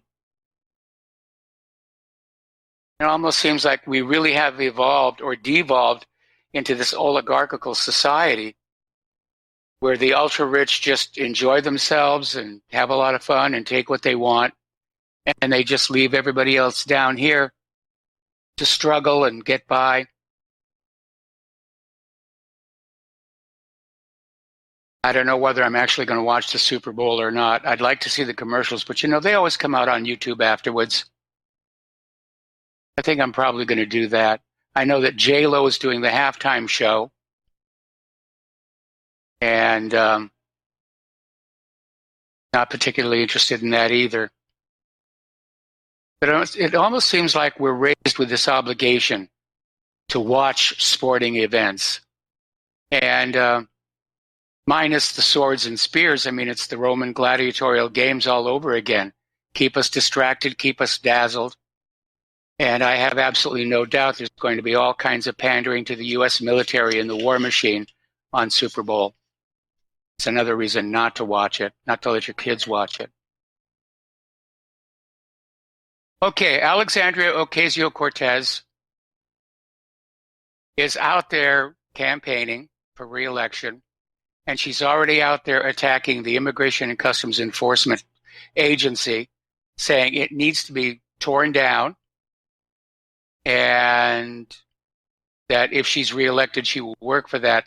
Meanwhile, the former acting director of ICE, Tom Homan, went on a tirade against Cortez, and basically he was responding to the fact that Alexandria was instructing audience members to tip people off about upcoming raids in the communities over the weekend. I think that would almost qualify as an obstruction charge. So tomorrow we're going to see a lot of interesting stuff regarding the impeachment. And Dershowitz is right. Nothing Bolton claims is impeachable, even if it can be proven true, which at this point it cannot. I sort of shudder at Dershowitz's claim that because candidates truly in their heart believe that their reelection serves the national interest, that this justifies whatever that they do. This harkens back to Richard Nixon, who said, if the president does it, it's not against the law. We cannot afford an imperial presidency in this country.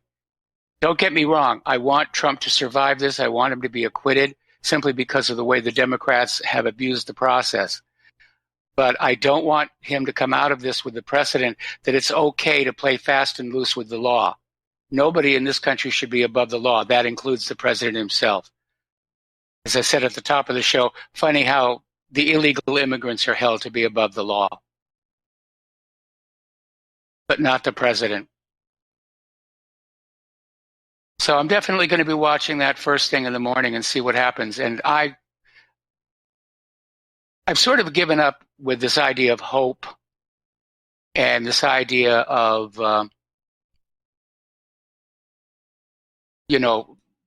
getting enthusiastic, excited about something.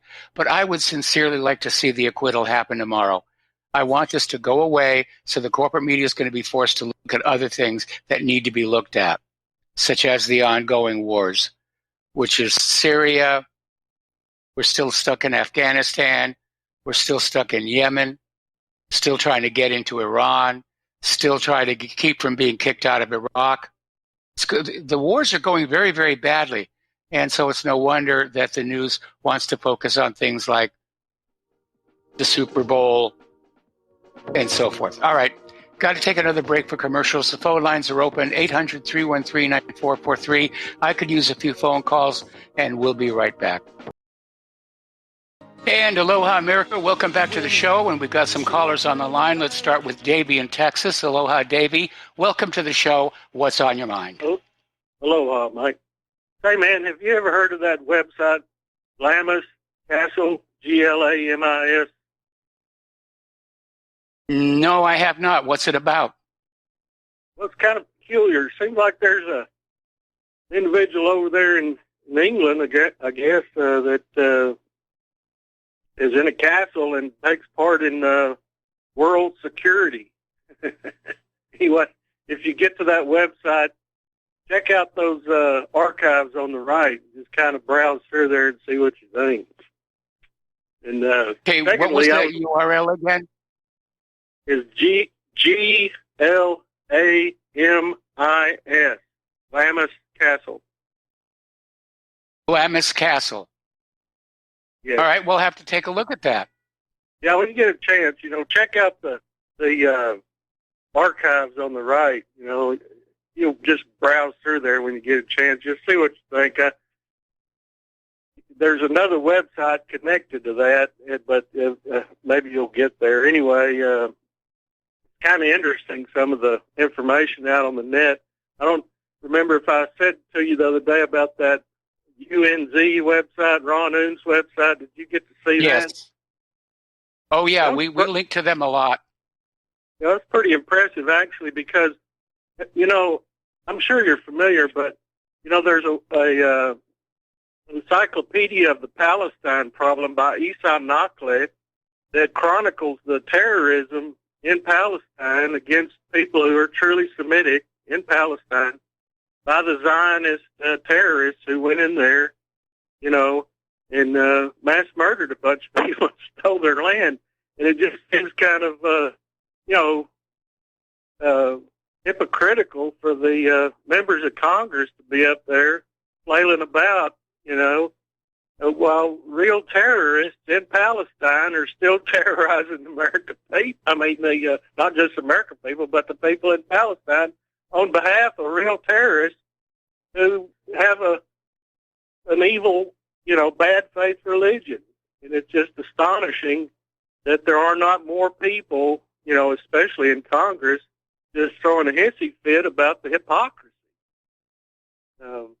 Which religion are you talking about that these terrorists are following? Because it's not clear who you really mean. Well, the Talmudic Jewish Ashkenazim and proselytes to Talmudic Judaism, who incidentally are actually from the land of Gog and Magog. Not that matters too much today, but astonishing that the whole world is held hostage by these economic terrorists that print the currency and own the media and pay all the crackheads in Congress to avoid the truth every day. And like you're saying, this isn't an America that you and I grew up in. It's a clown world insane asylum, on steroids and crack. One further thing, Mike. It really is. Did you ever get to find out who actually murdered Vince Foster? I think it was probably contract killers. I don't think it was any. I suspect, that there were inside players in the White House that helped lure Vince Foster to where he could be killed quietly. But I think the actual execution and disposal of the body was hired by outsiders. I mean, you got people like Larry Nichols who are now saying, yes, they used to kill for the Clintons. Yeah, and also there's DC Dave or Dave Martin's website. He really does a pretty good expose of that. But I had a hard time remembering exactly. I heard there was a female member on that Mossad team that did that. Anyway, keep up the good work, Mike. Okay, well, thanks an awful lot. I don't know that Mossad was really involved in Vince Foster's killing. I think it was related to the fact that he wanted to resign his position as deputy counsel of the White House before signing off the blind trust documents, which he knew were fraudulent. Anyway, let's go over to David in Tennessee. Aloha, David. Welcome to the show. What's on your mind? Hey, Michael. It's great to have you back. I've really missed you quite a bit. It's really good to know you're back. Thank you for that. I was going to respond to Chance in West Virginia, which was a great call, very good caller. But the reason why there are not so many European organizations in the country, and I know this from 30 years of experience, because if you have a room full of about 20 guys who they all got masks on or something and saying they're all patriots or something like that, about 18 of them are feds or informants. That's just a fact. I mean, that's why. And number one, a lot of them are cutouts in the first place. There was a story about this group called The Base, who is not very much heard about or spoken about on the media at all. It was led by some guy who was a CIA contractor. You may have posted the story. I don't know, but he was. I thought it was FBI. I thought the guy running FBI, base was FBI. Yes. I mean, the guy was an intel guy. Yeah, Ronaldo Nazzaro, or he's affiliated with Azov Battalion and all that. Which is obviously a cutout organization for the most part. But I learned a long time ago that they will entrap you and try to bust you. That's how they do these things. And yeah, I've had people I've known before over the years. I'll tell them, look, if someone comes up to you with a bunch of tattoos and a bunch of ideas about, doing things you shouldn't do, go away, walk away quickly. Because they'll set people up like they done the guy who the fake bombing up at, actually really happened in World Trade Center, the first one in 93 or whatever it was. Yeah. Yeah. And all these things are just, they're cut-out operations. And that's just a fact. And that's why people are not able to, get together and even have a, hey, we're going to have a white art union or student union or something like that, because they're immediately in trouble with someone. If it's not the student campus groups who are against them, or someone out there who's going to be automatically, they're vilified. It doesn't matter who you are, you're going to be attacked, and people are being very afraid of this kind of thing because they don't want to be discredited, lose their jobs, careers, and their family members, and be doxxed, as they call it, things like that. And so they get shut down immediately. And yeah, they can't. You can't go anywhere with it. That's why a lot of that more organization does not happen. That's kind of what I've seen over the years, like I said, with a lot of experience with this kind of thing. And it's a very difficult thing to try to rally around anything. That's why I think that a lot of people rallied around, the orange guy with the blonde hair or whatever. All of a sudden people, I'm serious. All of a sudden they saw a billionaire, he says all the right things and this and that and the other to, in my opinion, in a lot of ways, reel you in and, get the redneck vote or whatever you want to call it. I don't like to say it that way, but that's, deplorable.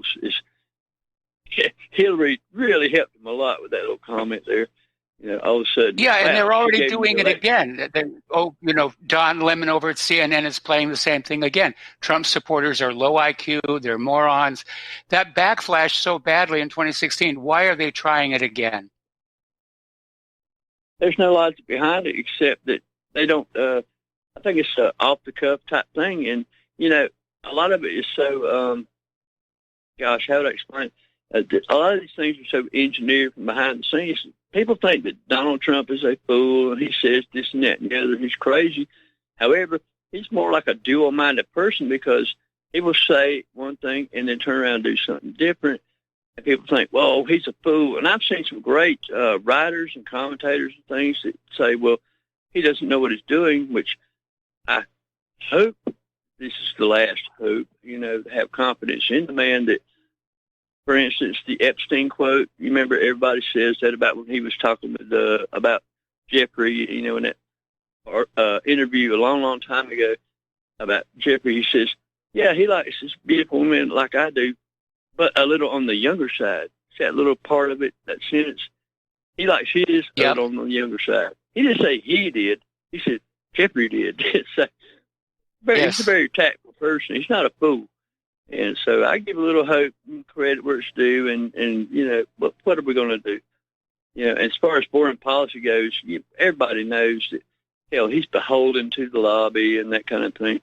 That's a given. Every president is, or, something bad might happen to them. They might eat the wrong crab meat or something like that, or catch coronavirus, God forbid. But I don't.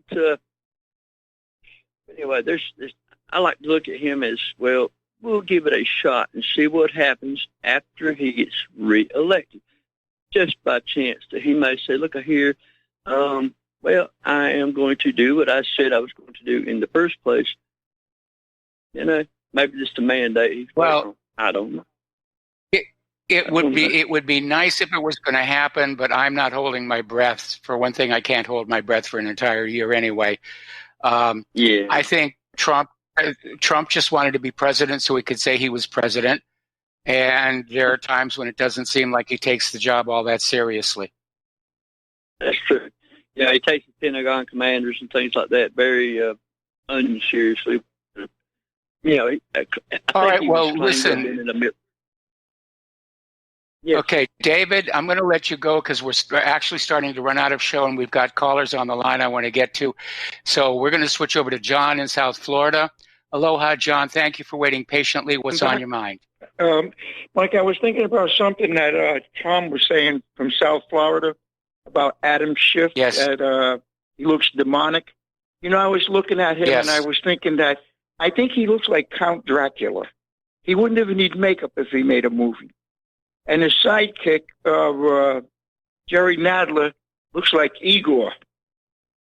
And that's the way I see them. Yeah, could very well be. I mean, I know it's kind of, funny to say something like that, but to me, that's the way they look. He does look demonic. Well, as we come up on Halloween again this year, which of course precedes the actual election, it might be fun to, do some more graphics about, the monsters we have in our Congress. Yes. All right, Mike, that's all I have to say. Have a great night. Bye-bye. All right. Well, thank you very much. And we're going to switch over to Miles in Maine. Aloha, Miles. Welcome to the show. What's on your mind? Hello, Michael. Aloha. Hope you're feeling well.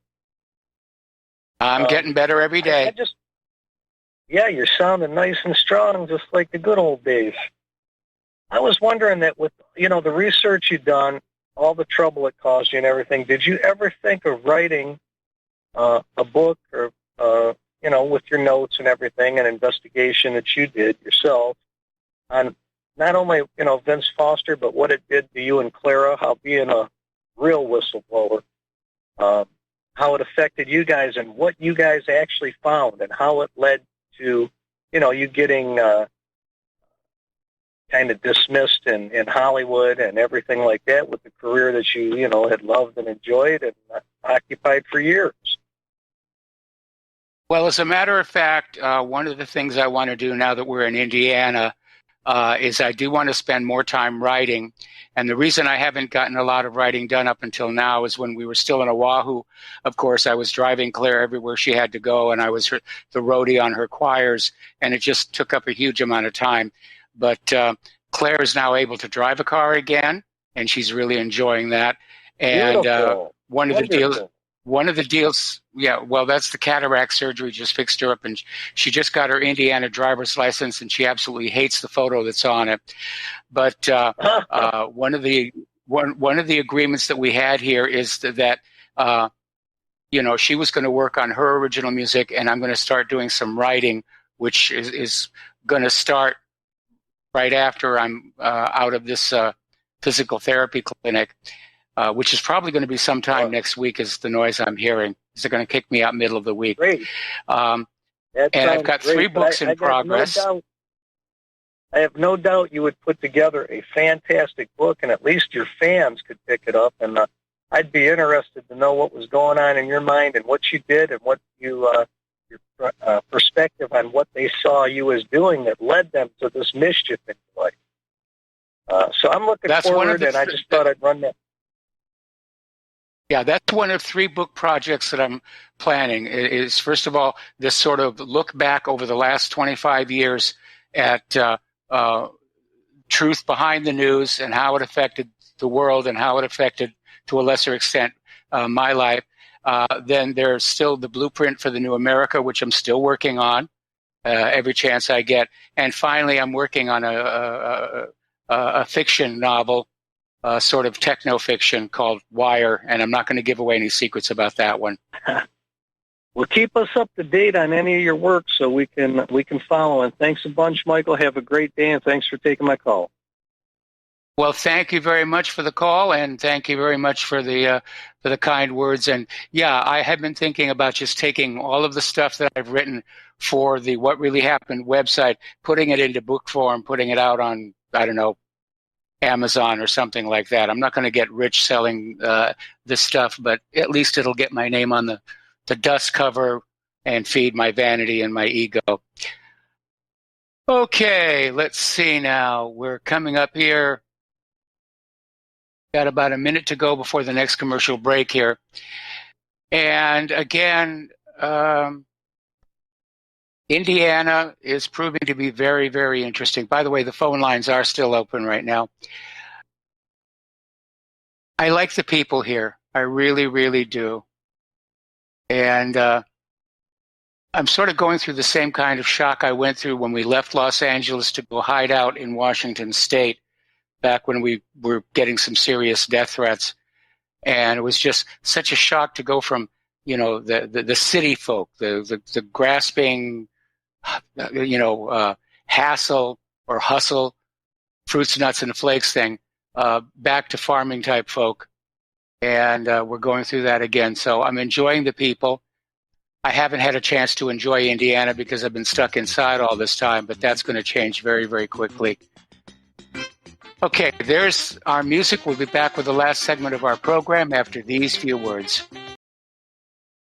And aloha, America. Welcome back to our show here. And you really ought to take a look at that RBN online store.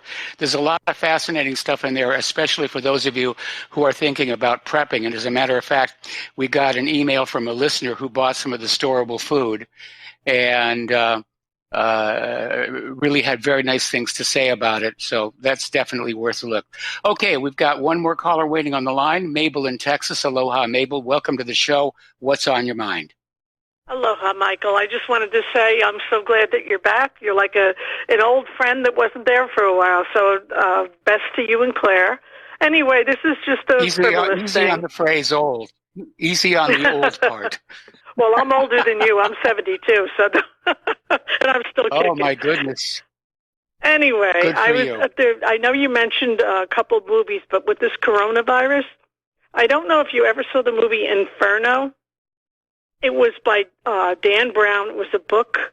He's the Da Vinci Code guy. And we saw it in the movies about 3 months ago. And it's actually about a billionaire who believes the world has too many people. And he decides to come with a Black Plague weapon that he's going to release at a huge concert. And from what I understand, that Dan Brown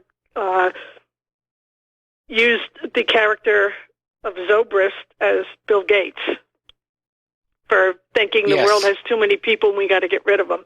But I just wanted to put that out there because it's a very it's a good suspicious movie, suspenseful movie. It's just great if you want to see it. So I just wanted to put that out there.